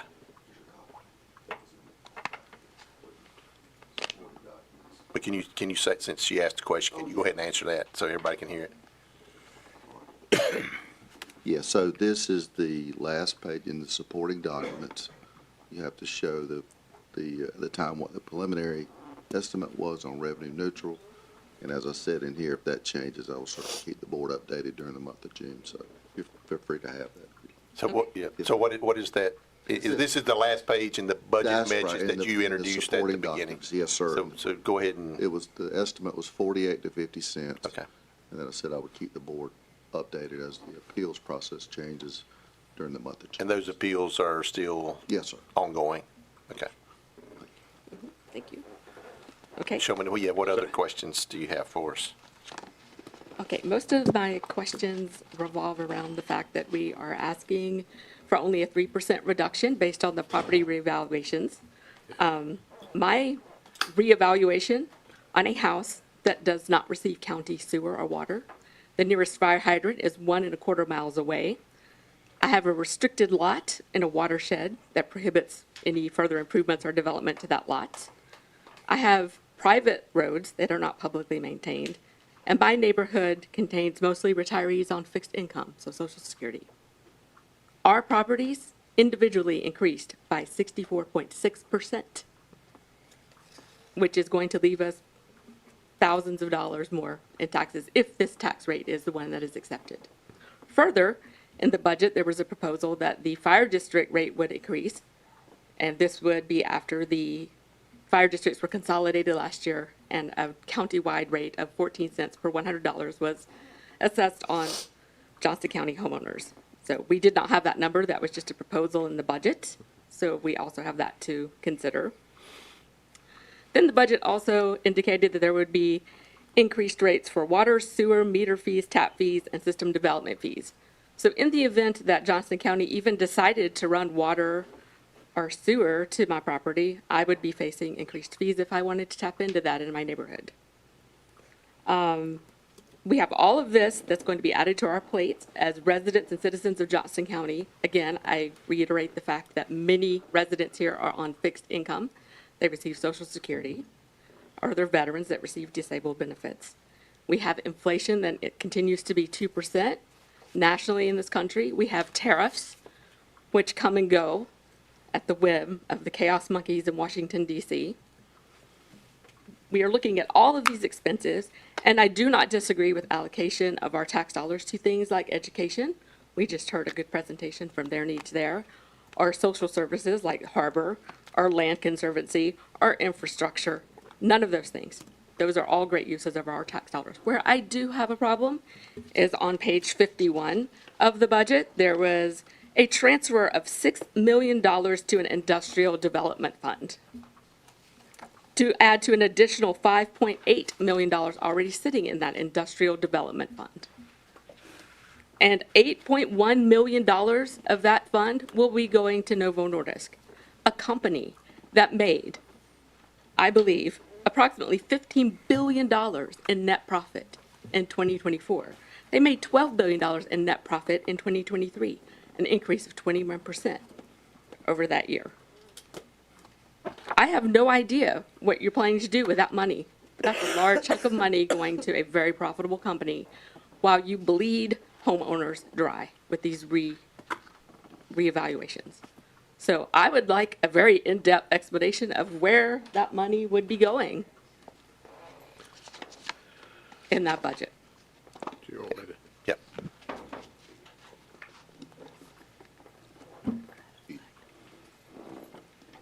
Yes, I think the fund she's talking about is the EDIG fund, and that's whenever companies make investments, the board agrees to incentive grants based on criteria such as jobs and things of that nature. And so these companies, based on their growth and all that, they'll send in their information, the county and pay their taxes, and the county reimburses a percentage back to them as an incentive grant to locate here. And so I think that's the fund you're talking about, DBJD. So that's what that is. Now, it is several companies. I don't have the list with me, but I'll be glad to get that and provide. Can I make a statement, Mr.? Yes, sir. Would it be fair to categorize or characterize this as, in a competitive environment, if we didn't have this fund set up to attract these businesses to be here, they wouldn't pay the taxes in, and we wouldn't refund this money, so it all wouldn't exist. Correct. The $6 million wouldn't exist, Right. the money they paid in above that wouldn't exist, and we wouldn't have the jobs that we have. Yes. Okay. That's in a nutshell. Listen, you've got some great questions, and what you have to understand, it's a big process. And the manager's proposal is just that. It's just his proposal of what the budget should look like. This board takes that, and we pare down what it's really going to look like at the end result. And that means decisions are made on what's included and what's excluded in the budget. And so that's still a work in progress. So I assure you that's not the way it's going to look when it's all said and done. And the economic incentive grants are done, that's not taking tax dollars from you and I that we've paid in. It's after that business pays their taxes, it's a portion of that return to them in the form of a grant to incentivize them to come here and create jobs for our folks here. We're not spending mine and your tax dollars on that. Okay, does that help at all? That's a great explanation, but my understanding is that embedded in those economic incentive grants, they get a refund essentially to bring their effective tax rate down very low. Is that correct? At the end of the day, they get like some property tax waivers. No, ma'am. They get some development fee waivers. No, ma'am. They pay the same property tax everybody else does. What they do is for a limited amount of time, and it's several years sometimes, that they get a portion of that back in the form of a grant, and that just incentivizes them to come and invest in our county, invest in property values, in job creation, like the Novo Nordisk one that you're referring to.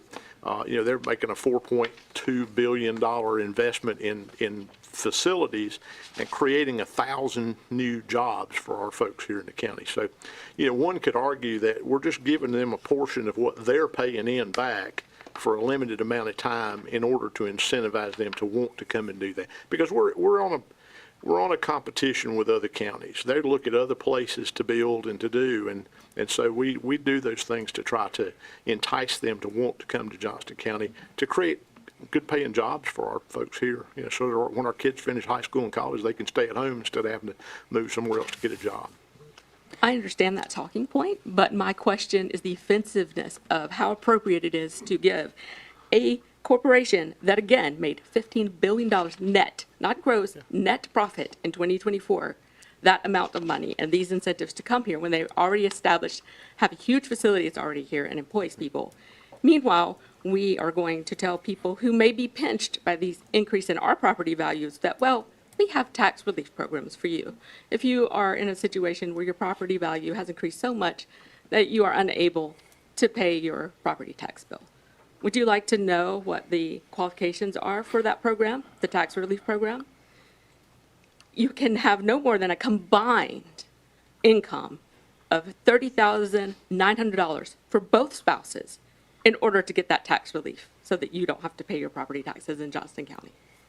There's another program that is a deferment. It's called the Circuit Breaker Program, and the combined joint income to qualify for that is $56,850 for the people that own the house.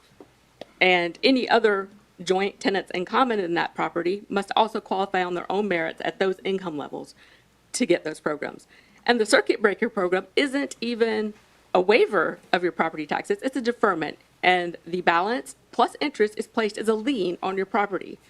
And if you sell that property, transfer that property, die, that leaves your heirs owing this bill, or you have to go into a retirement home for care, you're no longer permanently residing at that property, you have to pay the last 3 years plus interest of that deferment.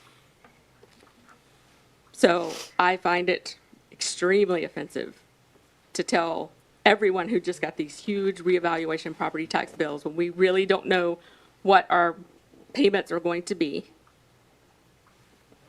that we must give corporate welfare to a multi-billion-dollar company in order to entice them to see the benefits that this county brings with our workforce, our infrastructure that we're improving, I believe, as we speak, our water and sewer capacity, all the things that they benefit from in this county. We must also give them money that they don't need to come here.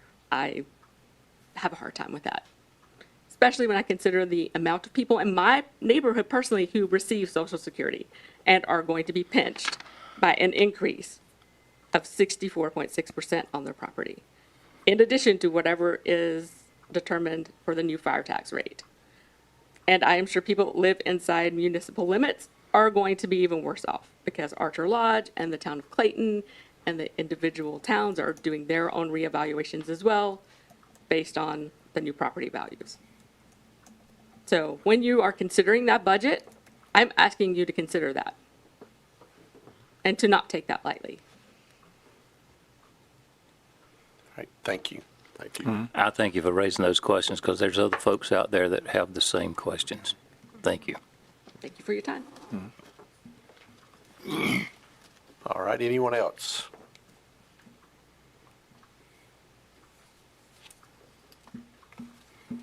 All right, I will say that we had 5 emails along the line of Ms. Shulman's comments that we received this week. They're from Debbie Wells, I think Gustav Falkenmeyer, Christopher Bernard, James Michael Suggs, and Pat Lee. So just recognize we have those, and again, they were very similar to Ms. Shulman's comments. And with that, I will close the public hearing and announce that we do have 2 more opportunities to address the board on the budget. One is Monday week, a week from today, June the 9th, at 6 o'clock, also in the boardroom here.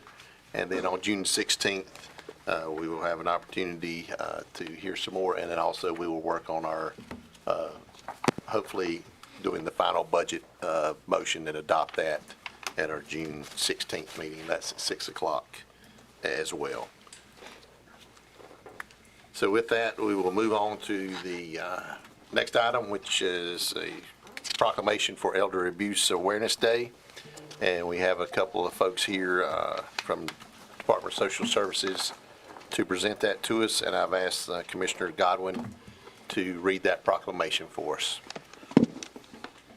I'll just say a couple words. Good morning, or good evening, actually. I'm LV McKillian. I'm the Program Manager for Adult and Family Services with Johnston County Department of Social Services under the direction of Christine Dowdell. I'm joined by agency staff. You bring a bigger crowd. To inform everyone that June 15th is World Elder Abuse Awareness Day. Our elderly population is the cornerstone of our community. They deserve to be treated with dignity and respect. We encourage everyone to commit to protecting the safety of our older citizens. In honor of Elder Awareness Day, our agency is hosting our 10th annual Elder Awareness Walk on Thursday, June 19th at 10 a.m. Phew, that's a lot to say. Where our staff will walk one lap around the agency. We partner with our community agency to join us in wearing purple and help us eliminate abuse, neglect, and exploitation of our elderly population. Thank you so much for listening to us, and we hope to see you at our event on June the 19th at 10 a.m. Awesome. Okay. Thank you. All right. As I look around, Mr. Chairman, I think I'm the oldest person here. So I will proudly read this proclamation. Thank you. I didn't know if we needed a second on that motion. Proclamation Elder Abuse Awareness Day, June 15th, 2025. Whereas Johnston County includes over 35,000 citizens aged 60 and older that deserve to live safely with dignity and independently as possible with the support they need. And whereas elder abuse is most often defined as any act that harms a senior or jeopardizes his or her health, safety, or welfare. And whereas Johnston County's older population is a vital, important part of the community that contributes to the social and cultural education of future generations. And whereas identifying, reporting, and eliminating abuse, neglect, and exploitation of older persons is each community's responsibility. And whereas all residents should watch for signs of physical abuse, withdrawal, depression, anxiety, fear, and living without necessities such as food, heat, air conditioning, and medicine, and make it known to proper institutions. Now therefore, we, the Johnston County Board of Commissioners, do hereby proclaim June 15th, 2025 as Elder Abuse Awareness Day in Johnston County, and encourages everyone to commit to protecting the safety and future of our older citizens. Mr. Chairman, I move this be adopted the second day of June, 2025. All right. Second. We have a motion and a second. Any other discussion, comments? All right, all those in favor of the motion, please say aye. Aye. Any opposed, nay? When again is that walk? June the 19th. 19th. At 10 o'clock. Okay. Mr. Chairman, if I could add, I'm proud of my DSS folks. I've been on that board for a long time now. Mr. Coleman's back in the back, our chairman of the board of directors for DSS, and we just appreciate the great work y'all are doing. I'm really proud of you and the team and what you've accomplished, and the service that we're providing to the citizens of Johnston County is fantastic. Thank y'all. Yeah. Thank you for your support, Mr. Eric. Thank you, guys. Thank you. Thank you.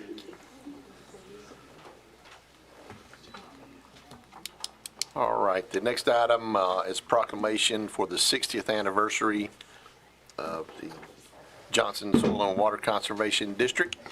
And I believe we have Greg Walker waiting to get in here to speak to us. He's waving at her. It's like Annette's out there with him too, so.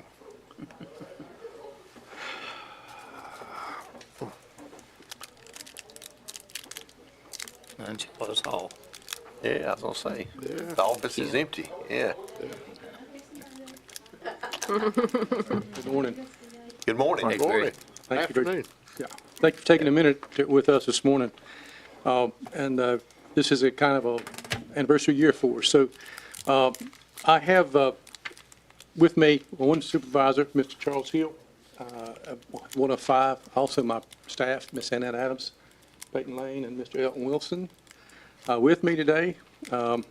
You know, we are today's staff, and we provide technical and programmatic assistance to our, generally our ag sector, our farmers and producers.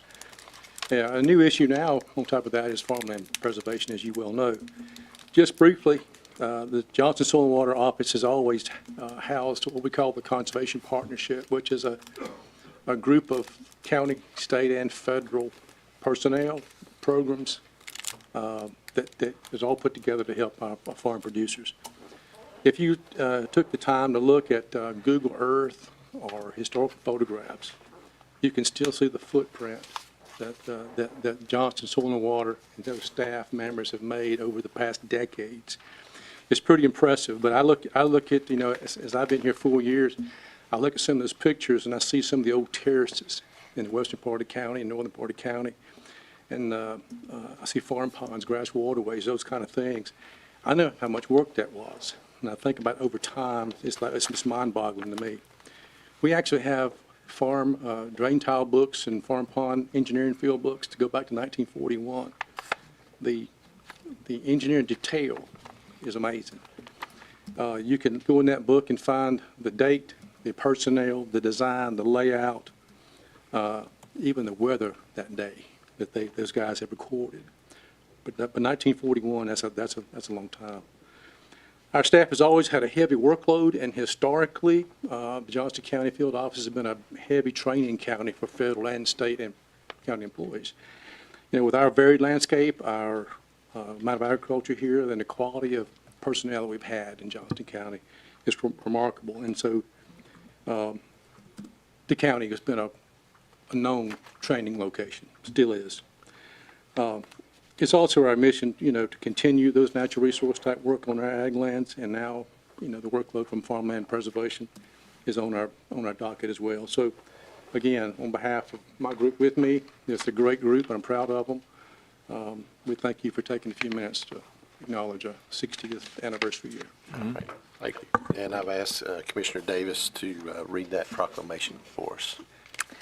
Johnston Soil and Water Conservation District's 60th anniversary, so from 1965 to 2025. Whereas Dr. Hugh Hammond Bennett, a native of North Carolina, led the soil conservation movement in the United States in the 1920s and 1930s, urging the nation to address the national menace of soil erosion and express the need for farmer participation. Thus, the idea of soil conservation districts were recognized. And whereas, with Dr. Bennett's urging in February 1937, President Franklin D. Roosevelt wrote to state governors enclosing the Standard Enabling Act and recommending that each state adopt such a law as part of an effective national effort to conserve the soil by the end of 1937. And whereas, the Neuse River Soil Conservation District, comprised of Orange, Durham, Wake, Wilson, and Johnston counties, were created and was instrumental in improving the county's natural resources from 1937 until 1965, when it was dissolved into individual county districts, and the Johnston Soil and Water Conservation District was officially established as a single county conservation district on January 1, 1965. And whereas the Johnston County Soil and Water Conservation District is one of 96 conservation districts which cover all of North Carolina, is a legal independent subdivision of state government, and is led by 3 publicly elected officials and 2 appointed Johnston County residents known as Conservation District Supervisors, who provide leadership for local stewardship of natural resources. And whereas the Johnston Soil and Water Conservation District's mission is to provide technical, educational, and financial assistance to Johnston County landowners for the protection and preservation of our natural resources. And whereas January 1, 2025 marks the 60th anniversary of the Johnston Soil and Water Conservation District, representing notable achievements for their efforts to management and stewardship of the county's natural resources. Now therefore, the Johnston County Board of Commissioners do hereby proclaim January 1, 2025, as the 60th anniversary of the Johnston Soil and Water Conservation District and commend its celebration to all citizens this second day of June, 2025. And I hereby have that as a motion. I'll second it. All right, we have a motion and a second. Any other comments? Mr. Chairman, Yes, sir. if I could have a point of privilege, I'd like to relay a success story that Mr. Walker helped a citizen with. Sure. Greg, back in February, I contacted you about a gentleman who lives on border Stone Creek down off of 701, and he had had a problem with water backing up on his property for years. He was interested in finding out if there was a stream clearing program. When I talked to you, you said, well, I know right now his problem is beavers. And you gave me the contact number for Nick Ryan, USDA, to forward to him. Well, this gentleman contacted me day before yesterday, and he says that he got up with Mr. Ryan. They came down and assessed the situation. He says they trapped at least 15 beavers and blew up 6 dams. And he says, I now have land that has reemerged I hadn't seen in years. And he said the water level at the road bridge that crosses at his house was down 18 inches. So that was very effective. He is very appreciative of what you folks, the referral you gave him. So thank you very much. That's happening all over the county. And I'd like to recommend too, I actually was able to teach Nick Ryan whenever I was the teacher at Corinth. So really neat that also one of my former students, that was one of his dreams was natural resources, and he's blowing up beaver dams. What a neat job. He's a great. He's not my employee, but I mean. Yeah. But yeah, that was his dream. He wanted to be able to get paid to hunt and trap and fish, and he's doing it. So he's doing it. But thank y'all for all that y'all do and all the work that y'all do in y'all's office. Likewise, thank you. All right, any other comments? All right, all those in favor of the motion, please say aye. Aye. Any opposed, nay? That motion carries. I did have one comment unrelated to that. So I know we had one closing on a conservation easement. Was it last year, end of last year, first of this year? November, yeah. And I know there's some others pending out there. Any updates on how those are coming? I don't have a date on the calendar yet, but I mean, I'm looking to see that any, Step I don't have a date on the calendar yet, but I've got 3 of them that just, we'd be happy if it was next week. I mean, that's how we're waiting for it. Okay, That's great. great. Yeah, that's great to hear. So, We'll let you know. all right. Appreciate your efforts in that, Greg. Yes, yes. Thank y'all. Thank you. Thank you. All right, item 8 has been pulled from the agenda, so we'll move on to appointments. We have a lot of those for us to consider. We have, typically, we had some of the consent agenda. Do we have number 7? Or no? Oh, I'm sorry, Mark. Let me jump back over there. I was moving on so quick here. And thank you, Commissioner Davis, for getting me squared away. So we do have a presentation from Hope Center Ministries. Mark Hall is here to present to us.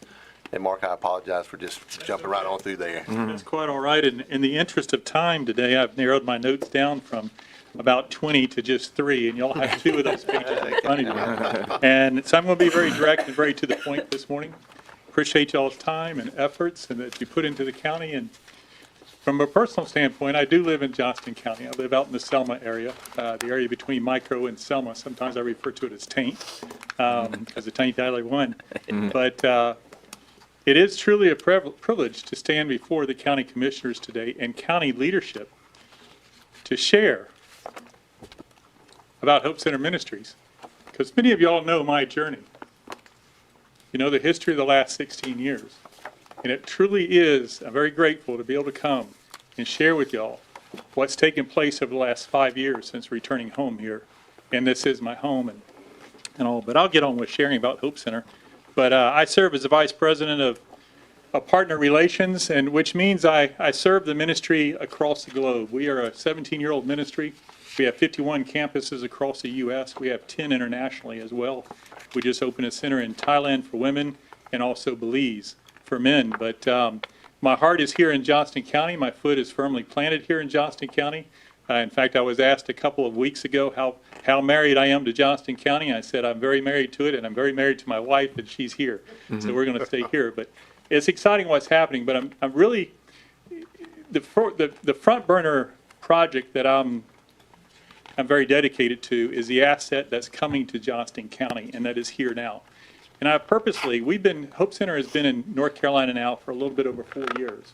We have 3 campuses just across the county line in Wayne County. We have a 2 men's and a women's campus. And I truly wanted to have an impact in Johnston County before we came in here and asked for any sort of help, any sort of finances. I wanted the community to see our men and women out in the community and the impact they're having. But we're a program that works with men and women who have suffered from addiction and also alcoholism. It is more than just a recovery program and more than just a treatment program. Yes, there's funding out there, there's opiate settlement money and things like that, but what we're doing goes beyond that. You know, what I do is I approach the fact that we're rebuilding a life. We're rebuilding a life post-crisis. You can take somebody and put them in a closet for a year who's been drinking. You know what's going to happen when you let them out of the closet a year from now? They're going to be clean and dry and sober, but what next? What are they going to do? What is their pathway? And that's what I get excited about with what we're doing. So when you think about Hope Center, you need to think about workforce development. I know public safety is also one that you have on your initiatives there.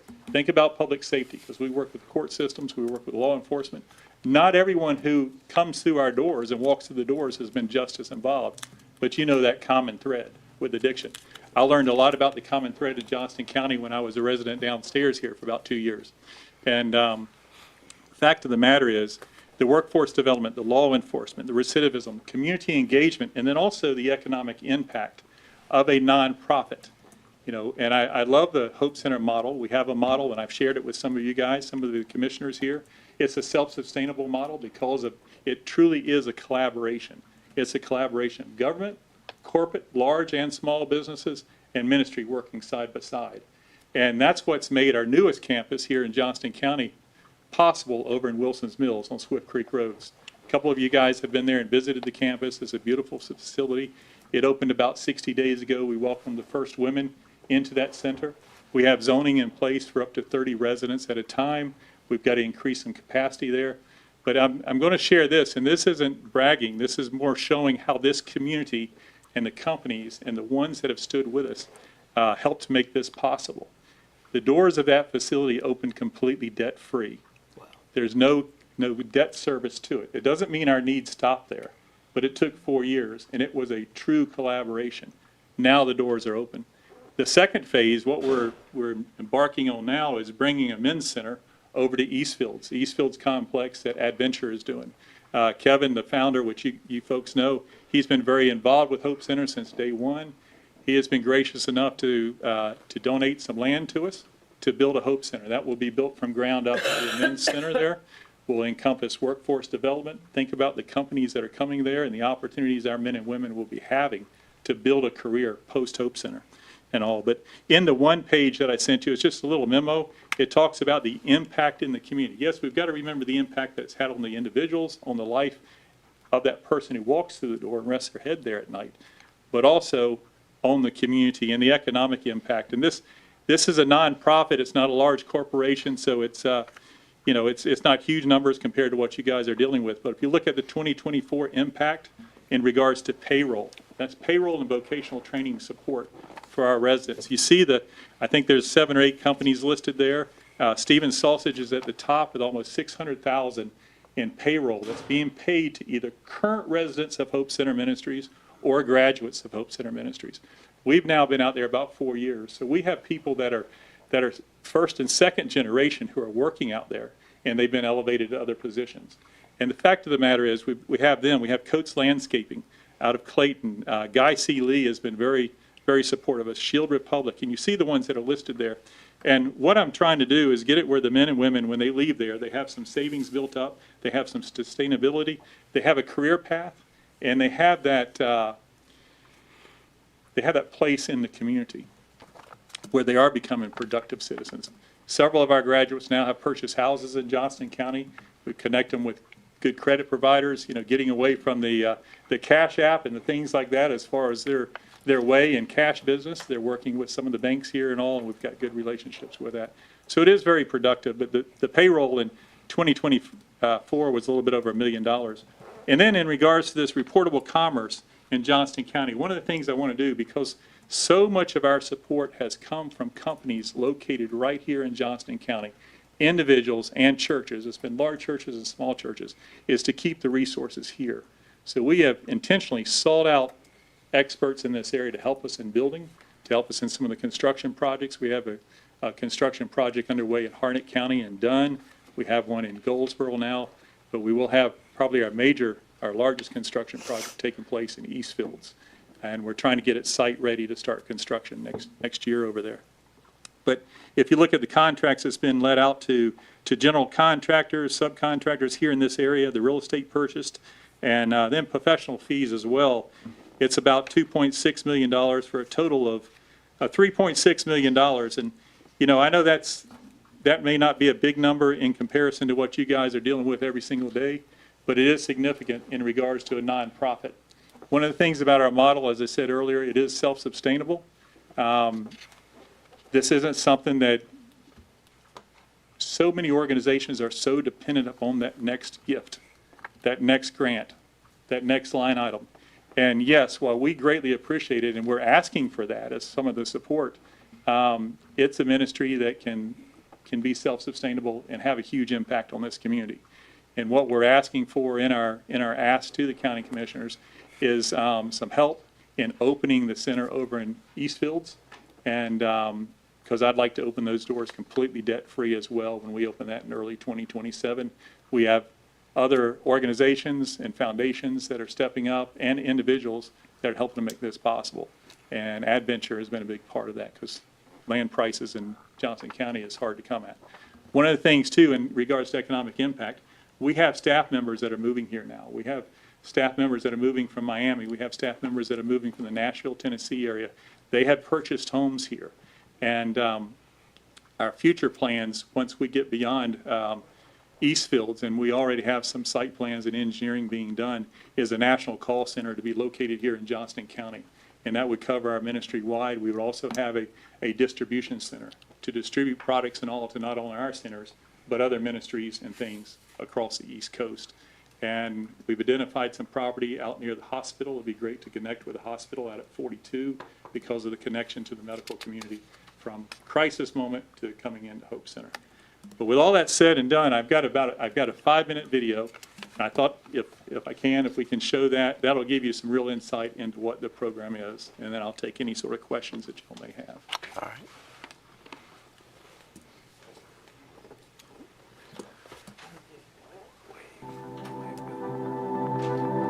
It's often said that it takes a village, but this is what a village looks like.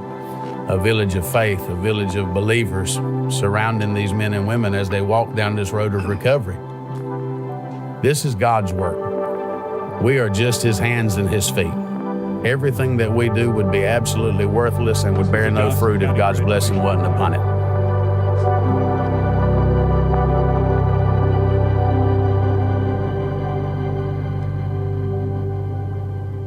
Addiction in our society is truly widespread, and it doesn't matter what community you're in, the problem is there. A lot of people don't know this, but in terms of deaths from drug overdose, it's the third leading cause in the United States of America. 264 a day, 11 every hour, and one person dies every 5 minutes from drug overdose. When you're bound by drug addiction and alcoholism, you get to a place where you have no hope. It's an empty, dark place.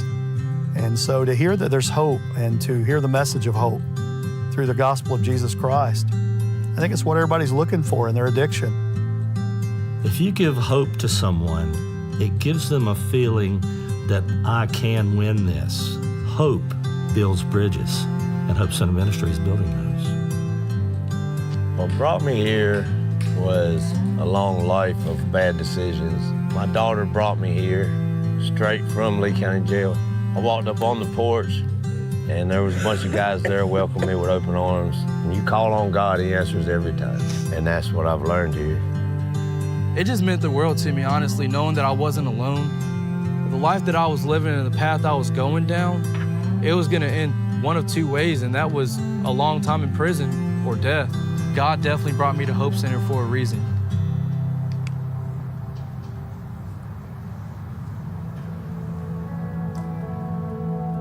I think one of the beautiful things about Hope Center Ministries is it is like a tapestry. of people and churches and corporate life. It is what we want in Selma, North Carolina. No matter what you've been through, no matter what you've done, you should have an opportunity to be a productive human being in our community. We're trying to get all aspects of the town involved so that everybody will know what's going on. We're all working together to put it into place. Being a part of the Hope Center Ministries construction has been very impactful to watch the community come together. It's not just building a building or building a structure, but it's building something that's meaningful. From an economic development standpoint, one of the first questions that I get from any industry is, where am I going to get my talent? And I'm proud to say that the Hope Center is a tool in my toolbox that I'm able to draw from and share with the company. This is so helpful to our business community because it's building the workforce. It's helping the economic development of our county.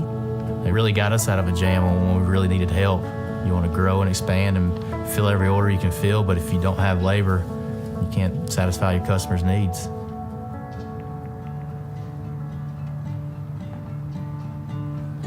We had 67% success rate on graduates, but that's not just sobriety, that's staying sober, in church, and giving back by attending a meeting on a regular basis. That's a pretty high success rate when you think of national average is below 10%. Right now we're here at the Dunn campus in Dunn, North Carolina. To see this coming together feels great. North Carolina just embraced us, from the judicial system to the people in business, to the local churches, and just the community as a whole. We would love to see one Hope Center minimum per every county in the state of North Carolina. Powerful things happen when everybody starts rowing in the same direction. And we got a lot of people rowing in the same direction.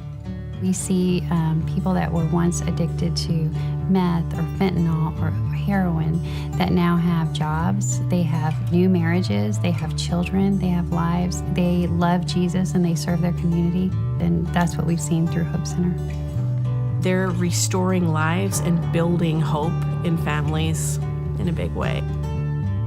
It's definitely a tool that God uses to change lives. I've had family restoration. My mom is proud of me. A lot of my family is proud of me. I love going to the graduations. It's seeing families reunited. It's a wonderful thing. That's what we're so excited about tonight, a journey that started a year ago. You blink, and you're here. It is through having hope that someone finds what is worth living for. Being transformed by Christ gives them the hope that they need to go on and live the life that they were created to live. Last night in the local houses, we had 114 residents. And that's the 3 Wayne County houses and the women's house here. And in Johnston County, with the pieces coming together for the Eastfields complex and all, we'll have 65 program beds just here in Johnston County. Thank y'all. Any questions? Any questions for Mr. Hall? Mr. Chairman, I will say I've toured the facility at Wilson's Mills and was there for their opening, and it's really an impressive facility, and the work that they're doing is really remarkable. And the interesting part is some of the people that were working there during that opening. One of the guys was driving a golf cart to pick people up to bring them up to the house, and he readily shared his story that he was once a resident there and graduated the program. Now he was working in how it had changed his life. I mean, he gave his whole testimony right there and just riding along in the golf cart. So it's really pretty impressive. We have 160 employees across the ministry, and over 50% of them are men and women who walk through the doors themselves and hit that 2-year mark of sobriety. They hit the mark of independent living and self-sufficiency before they're hired. And I do want to introduce Douglas Moore, who's with me today. Some of you guys know Douglas. He's a Johnston County native. And I'm thankful to say a graduate probably over a year ago with Hope Center and a staff member now. And he looks like he'll become the director of what's referred to as our Princeton campus, which is across the line in Wayne County. Great. And I would just like to add, too, I've known Mark for a few years now, and during that time, one of my friends had a son who had some serious addiction issues, and to see him go from struggling, I mean really struggling, to enter Hope Center and come out and now being a productive person and happy and healthy. It's just amazing what happened to him while he was there. Well, we're trying to address some of the issues I discovered when I spent 2 years in the basement of this building here in the detention center. I caught that earlier. Yeah. You know, I think about, I'd have coffee across the street with friends of mine. We thought we knew everything in the world that went on in politics and real estate and business in Johnston County. It's not till you spend time in there that you truly, truly find out and all. But I appreciate this opportunity, y'all. Thank you. Thanks, Mark. Okay, thank y'all. Thank you. Thanks, Doug. All right, I guess we'll go back to number 8 has been pulled, so we will move on to appointments. And there is a long list of appointments that we have here, and we made some earlier in our consent agenda that had the number of applicants match the openings, and for the ones that are pulled up, we have more applicants for the most part, or at least part of the positions, than we do positions themselves. We have the Board of Equalization and Review. We have a 4-year term there and a unexpired term. We have Johnston Community College Board of Trustees. We have 4 applicants for 1 position. Johnston County Jury Commission, 1 position, 2-year term, 2 applicants for that. Johnson Lee Harnett Community, 1 position with 4 applicants. The Juvenile Crime Prevention Council, 4 positions open, 1 for general public, and then 5 for 2-year terms. Is that right? The 4 positions representing general public. And we have 5 applicants, again, for juvenile crime prevention, 3 positions open for specific portions of the community, the faith community, the United Way or other nonprofit, and substance abuse professional. We have a library board trustees, the local emergency planning commission.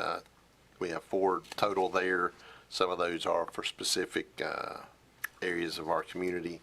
So we will fill out the ballots as we've become accustomed to. We'll have the ballots. We will turn those in to the clerk, and we will announce those appointments at our 6 o'clock meeting before we get started with our agenda. So with that, we will move on to the delinquent tax collection report, and we have our tax administrator, Jocelyn Andrews, here to address that. And Ms. Andrews, while you're here, I know there's a couple things, but we had some questions from Ms. Shulman earlier, if you would address some of those for us. As best I can, I'll be glad Okay. to. So anyway, first things first. Before you is the April collection report. As you can see, we're getting close, almost at 99.5% with this report. I haven't seen through the weekend, so I don't know where we stand through May at this point, but as you can see, we were just short of $1 million here of collecting the entire levy for 25 or for 24. Let me back that up. Woo. For 24, and team's working hard to finish out the year strong. So we got 30 days left to go, and head down, getting it done at this point. So do you have any questions as it relates to that? Any questions? All right. First things first. Well, I guess I've already done first things first. But the second thing, at the last meeting, I was asked for an update on where we stood as far as applications for property tax relief and PUV and things of that sort. So I had mentioned earlier the applications were coming in higher and faster than they had in previous years. Last year, we received a total of 431 applications for property tax relief. That's for the entire year, 431. That's in the area of disabled veterans or elderly and disabled homeowners. To date, as of this morning, we have received 642. And today is the last day to timely apply. June 1st is that deadline, but because June 1st fell on a weekend, today is the last day for that. So we are still taking those applications until 5 o'clock today. As you can see, that is about a 50% increase on what we had last year. So I think the word is getting out that the state, that is a state program, The state offers that in all 100 counties. They set the guidelines as far as what the income amounts could be and what the ages have to be and how those programs are run. Just for clarification, just to clear up what was mentioned a while ago, for somebody to apply and be accepted into the program for elderly or disabled, not military, but elderly or disabled, you have to be 65 years of age on January 1st. It is only for your primary residence, and you cannot have joint household income of more than $37,900. So that is the amount. Department of Revenue notifies us every year as to what that income is. It changes annually based on inflation and things of that sort. But for 2025, the amount is $37,900. And that's statewide. That is statewide. It does not change between counties. We have no say in all that. There is a circuit breaker program, and she is correct. That is a deferral that has to be paid back, and Johnston County has 0 participants in that program. For the Veterans Program, which also today is that deadline for a timely application, you have to be 100% disabled. There is not a age requirement on any of that, but you have to be 100% military disabled, and that is basically a reduction of $45,000 in value of the property for tax purposes. And going back to the first one that I didn't mention that part, when it's elderly or disabled, again, January 1st, 65 years old, January 1st, your primary residence and prior income from the previous year. But what it does is it reduces your value, the taxable value, what we will actually tax on that property, by either the greater of $25,000, and I don't know too many people that are living in a home valued at $50,000 right now, or either 50% of the value. So if it's a $400,000 home, we're going to tax $200,000 if somebody applies and gets qualified for this program. So that's, that's a nice program for somebody that is in those restricted income brackets, and that's basically to help those that are on fixed incomes and fall within those. Any question about that? Let me finish that. For the PUV, which is another one that kind of falls along those lines too, that's for farming. Last year, we had, this time last year, so year-to-date last year, we had 138 new applications for PUV. This year, we've already had 209. And if you stop and think about what that is, that's a little surprising, because we keep thinking about all the land that keeps getting taken over by development. And to be in PUV, you can't be developed. I mean, it's horticulture, it's agriculture, it's forestry. And so that speaks well of a lot of people trying to keep land in the program and keep it from being developed and everything. So again, we've already approved 209 applications this year. We have 20 that we're working on right now. So just to give you an update on that. There's no way to tell how much of that was family consolidated to achieve that purpose, is there? Not at this point.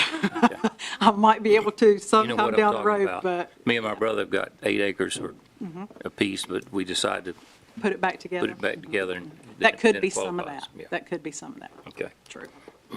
An update on the appeals and revaluations. So as you're very much aware, the appeal process is still ongoing for 2025 reval.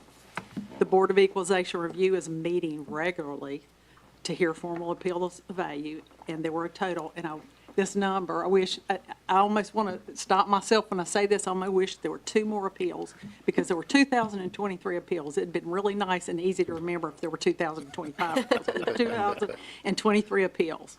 754 have been completed or withdrawn. 779 are on the calendar to be heard in the next 2 weeks. So by Friday week, they will have heard that many more. There are 413 ready to be scheduled, and 355 are tied to either 1 or 2 appellants that we believe are the same appellant. So that kind of tells you what's going on there. And then 77 left to be worked by staff. So we are getting there.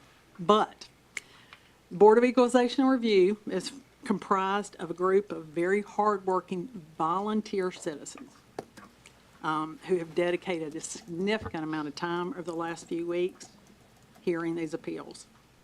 They've had vacancies through the season, and that's made their job a little bit more difficult, because they all need to be there, and they've all been there. and they have very much stood up for this county. And we're thankful for those that have shown interest over this time period for, wishing to serve. The board takes their job very seriously, intending to make sure that the appeals are heard and that they're making independent decisions of what the value of property should be. To date, they've met for 8 days, and when I say 8 days, most of those days have been full days. They cannot hear but so many cases in a day, and quite frankly, my staff can't work but so many at a time and get ready for the next board meeting. That's why we haven't finished yet. In the next few weeks, like I said, we have a number that we'll be doing. We have 3 meetings over the next 2 weeks. And shortly after that, we will be able to complete all the appeals. But then the next step is, by law, anybody that, once they get their letter of the decision of the appeals by the Board of E&R, it can go to the Property Tax Commission, which is a state organization. They have 30 days from the day they get the letter from my office of the board's decision to appeal. So we wait. Again, we wait. Although this process can be very time-consuming for both the board, staff, for everybody, even the taxpayers, it's necessary to make sure that we're protecting their rights, that they are heard as to what they believe their values should be. So why do I tell you all this? About half, and I can be corrected, but about half, I believe, of the county's budget and funding comes from ad valorem taxes.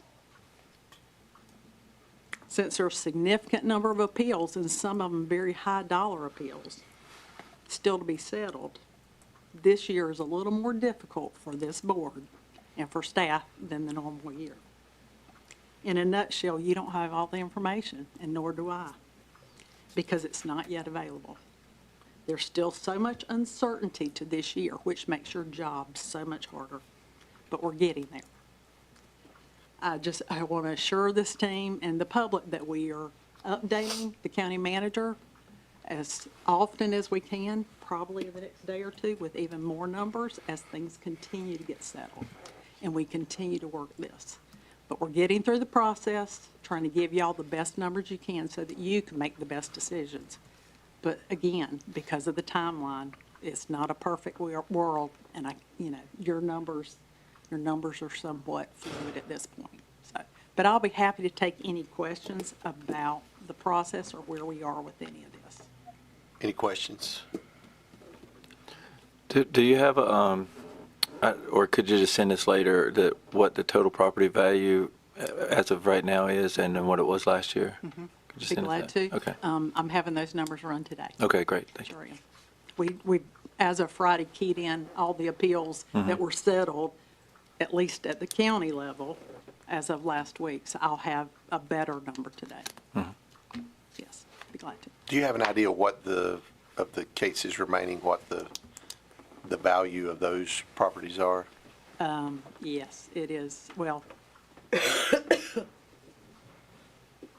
to remember, because we talked about it, the total amount that was under appeal was $2.6 billion in value. We have a little over half of that still remaining that has not been heard yet. I will tell you, the next 2 weeks will be very telling because we have a full day of almost commercial values coming up within the next week. And those are large. We've heard a lot of individual homeowners who need to be heard. We have heard them. We still have more to go. But your larger commercial properties, a lot of them, we've heard some, but we'll have a lot next week. So these are potentially needle-moving Yes, very much. cases to be heard. Yes. And I'm pushing my board as hard as I can push them to, to try to get to that point so that we can at least see where we are. Again, knowing that there's 30 days, once I get that letter out, that they could appeal to the state, and then we wait and see. Last time we did have some large ones appeal to the state. Not all of them, but some. And that's surely within their rights. So I guess more of a procedural question. So we have enough applicants to fill the board. Will they start July 1 or will they finish up this? Where do they step into the I believe fray? those terms are open now, so if those positions, one or more, get filled today, then as fast as I can notify them and they can come, we can swear them in and they can get started. Okay. I have a question, Mr. Chairman. Yes, sir. And it left him but as fast as it came here. You're making me nervous when you start No, laughing. when you go through the process, when you go through the process and you've employed your rationale and your staff and everything, Yes, sir. and then if it does go to the state, what kind of experience have you seen as far as the possibility of it changing that? You know what I'm saying? Yeah, oh, I hear you. And basically, once it gets to the state, they start with a clean slate. It's like they've never heard, they don't look at what's happened at that point. They're looking at the facts of the case, not what the board's decision was. Not, I mean, obviously, they'll know what the board's decision, but the facts, they will be looking at the individual facts of the case. It will be up to the appellant to present their side and the county to present its side. I've seen it in many cases where it doesn't change, and I've seen it in some cases where it gets. Yep. I had one more question. The lady who addressed us earlier was talking about the e-dig. Are you familiar with like what amount of money comes in from before it goes back out? I think it depends, and Ms. Lesser probably can answer this better than I, but it depends on what the negotiated contract was at the very beginning. But one of the conditions that I think is that she's had put in every one of these is that they have to pay the tax, and then once they meet all the criteria of whether it's investment or whether it's employment or whatever the various conditions are, then they check with our office to ensure that the taxes have been paid, and then they can apply at that point for the county. So not necessarily individually is what I'm asking about, but more so like if there is $5 or $6 million in budgeted, was it 40 million that came in before the 7 million were spent or so forth? It ranges from a 90%, and then it scales down over the years. So. Depends on where they're at in the process. I was just thinking, like on this particular year's budget, like to pay that was what the percentage of money was that was spent, that was brought in. I think you'd have to go back and look at each one of them individually and add them up. Because I do believe they're all different. Okay. Yeah. I think it varies in percentage and number of years from 5 to Some could 20. be to 9 and some could be to 50.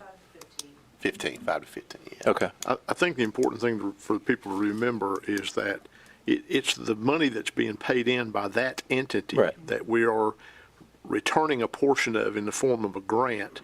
And it's, if you're getting 50% of what their taxes would be, or 40% or 30%, whatever, you get 30% of something, or you could get 100% of nothing if we didn't participate in these things, and it goes to Chatham County or Orange County or one of these other places that are very competitive with these type of industries, then we lose that. So we're not, I just think it's very important to understand that the taxes that you and I pay in are not being given to a corporate entity.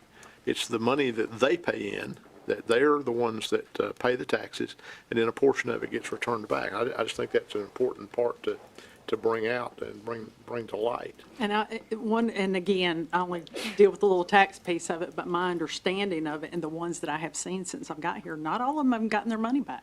I mean, not all of them have not all have met the conditions, because usually, like I said, it's an investment, so much money, and then it's also an investment in hiring. And if they don't have, the salaries or the number of employees that they had agreed to, then it doesn't matter if obviously it matters that they paid the tax, but all of those have to be met, and then the tax is a piece of it. But you're right. The question we get asked once they apply for, their money or their grant money is, have they paid their taxes? And it's, again, to your point, has that entity paid that entity's tax? And then we answer yes or no. And then they proceed from there as to whether or not they've met all the other conditions. All right, any other questions? Thank you. Thank you. Thank you. All right, next up is manager report and comments. All right, then I'll bring it to the board for reports and comments. And Vice Chairman Harris, I'll start with you this time. Thank you, Mr. Chairman. The citizens of Smithfield really suffered a loss in the last few weeks with one of our council members, Marlon Lee. As a matter of fact, Mr. Lee was at our last meeting back here in the back of the room, and I think Chairman, you recognized him as a sitting councilman for the town of Smithfield, and his very untimely death has left a lot of folks very upset, and I can understand. And so I would really ask everyone to keep the Lee family and all the folks that he affected, their lives, including the basketball team at Clayton High School, and just keep those folks in your thoughts and prayers. I mean, Councilman Lee was a strong advocate for the people, and he certainly never hesitated to speak up with what he believed was right, and so he'll be missed by many, many people. So just want to take a moment and just recognize him once again. It was certainly tragic to see that happen. So on another note, the only thing I just want to go back to is to reiterate to the people that are listening, especially, is that the budget that has been presented by the manager is part of the process, and that is his proposal. And this board takes that proposal and goes to work on it, and they start making the decisions on things that will be included or not included. And then we take all the information that Ms.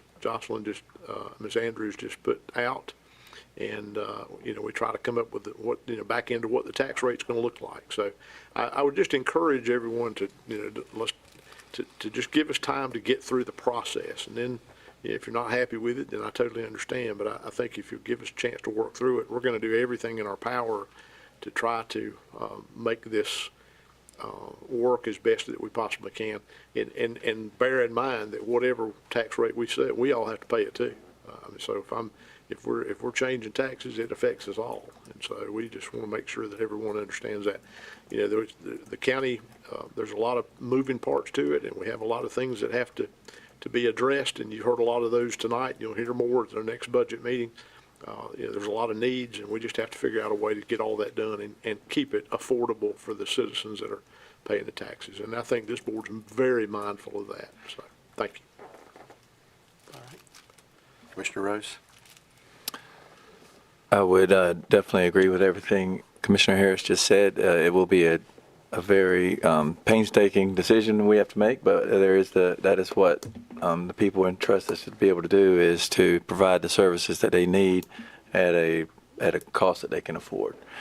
But other than that, I would like to say that I was able to attend a ribbon cutting for a portion of the Mountains of Sea Trail this past Friday in the Bentonville area, and that was an exciting event, and just to be out in nature and see a lot of the things that we hear complaints about the growth and everything's being covered in pavement and rooftops, that there's still a lot of part of this county that is green and open space, and I'd encourage you to get out and enjoy some of these trails that are being made. And we actually got to walk, and it was a nice little cut out through the woods that I would encourage everybody to, if they need to get out and get some fresh air, to head down to Bentonville and partake in some of these nice trails.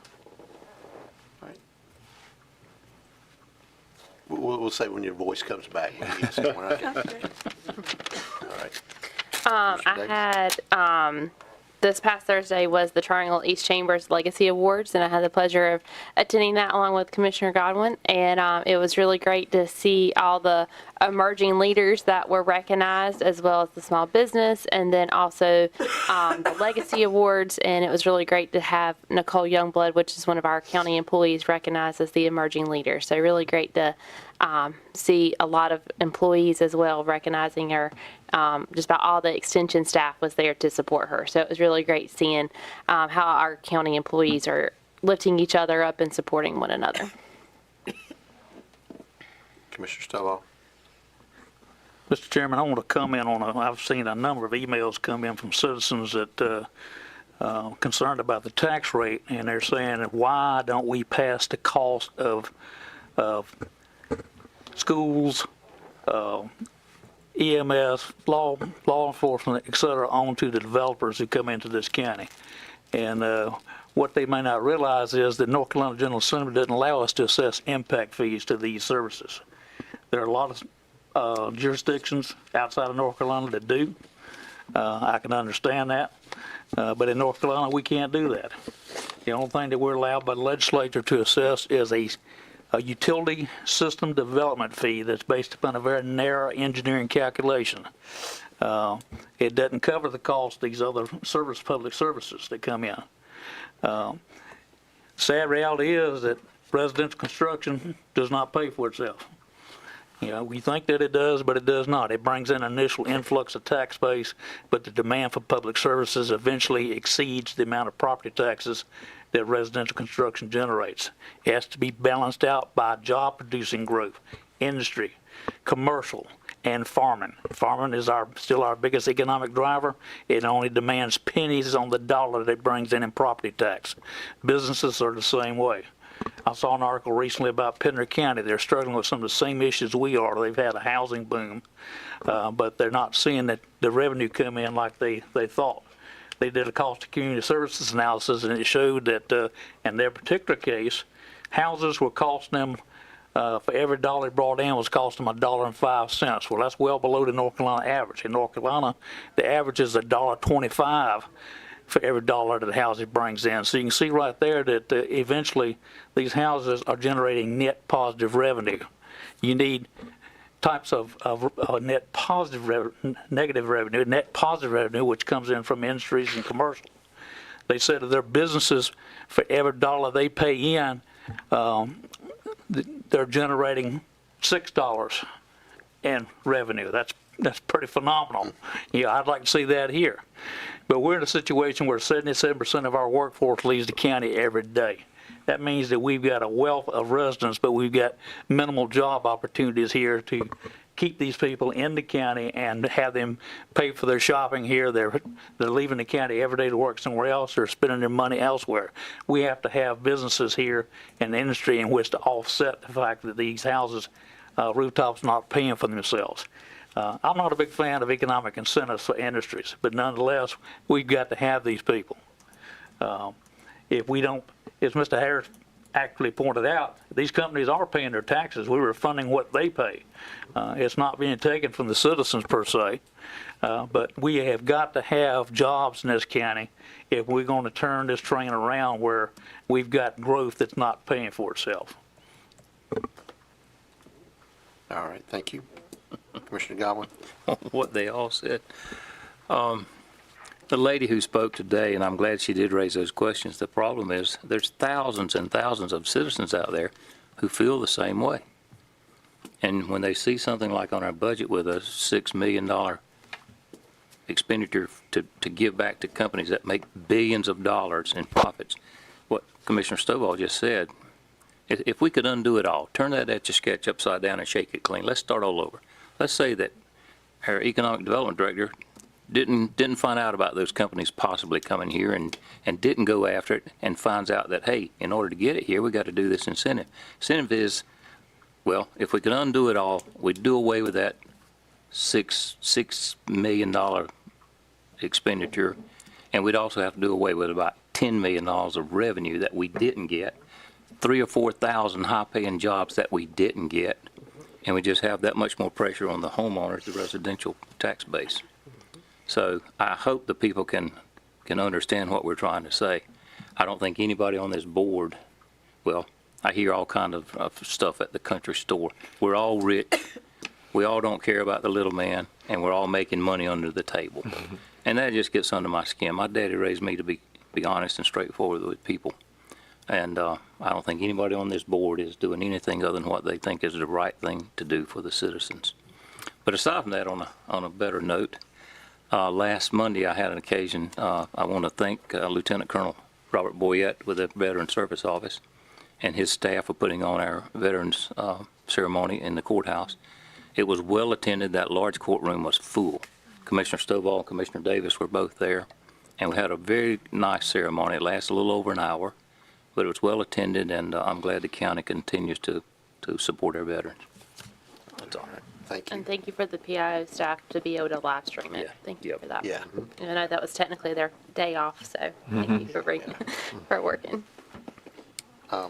Yeah, I had a couple of things for me. One, Commissioner Stovall had an opportunity, I think last Thursday, to meet with several of the mayors in Johnston County The primary topic was regionalization of our utilities, and again, the emphasis that this board is placing on that, but also know that the towns are doing the same thing, that they're looking at ways that they can regionalize, maybe even on a smaller level in areas, different areas of the county, but the utility regionalization talk is only going to strengthen as we move forward and try to figure out what we can do with our limited resources.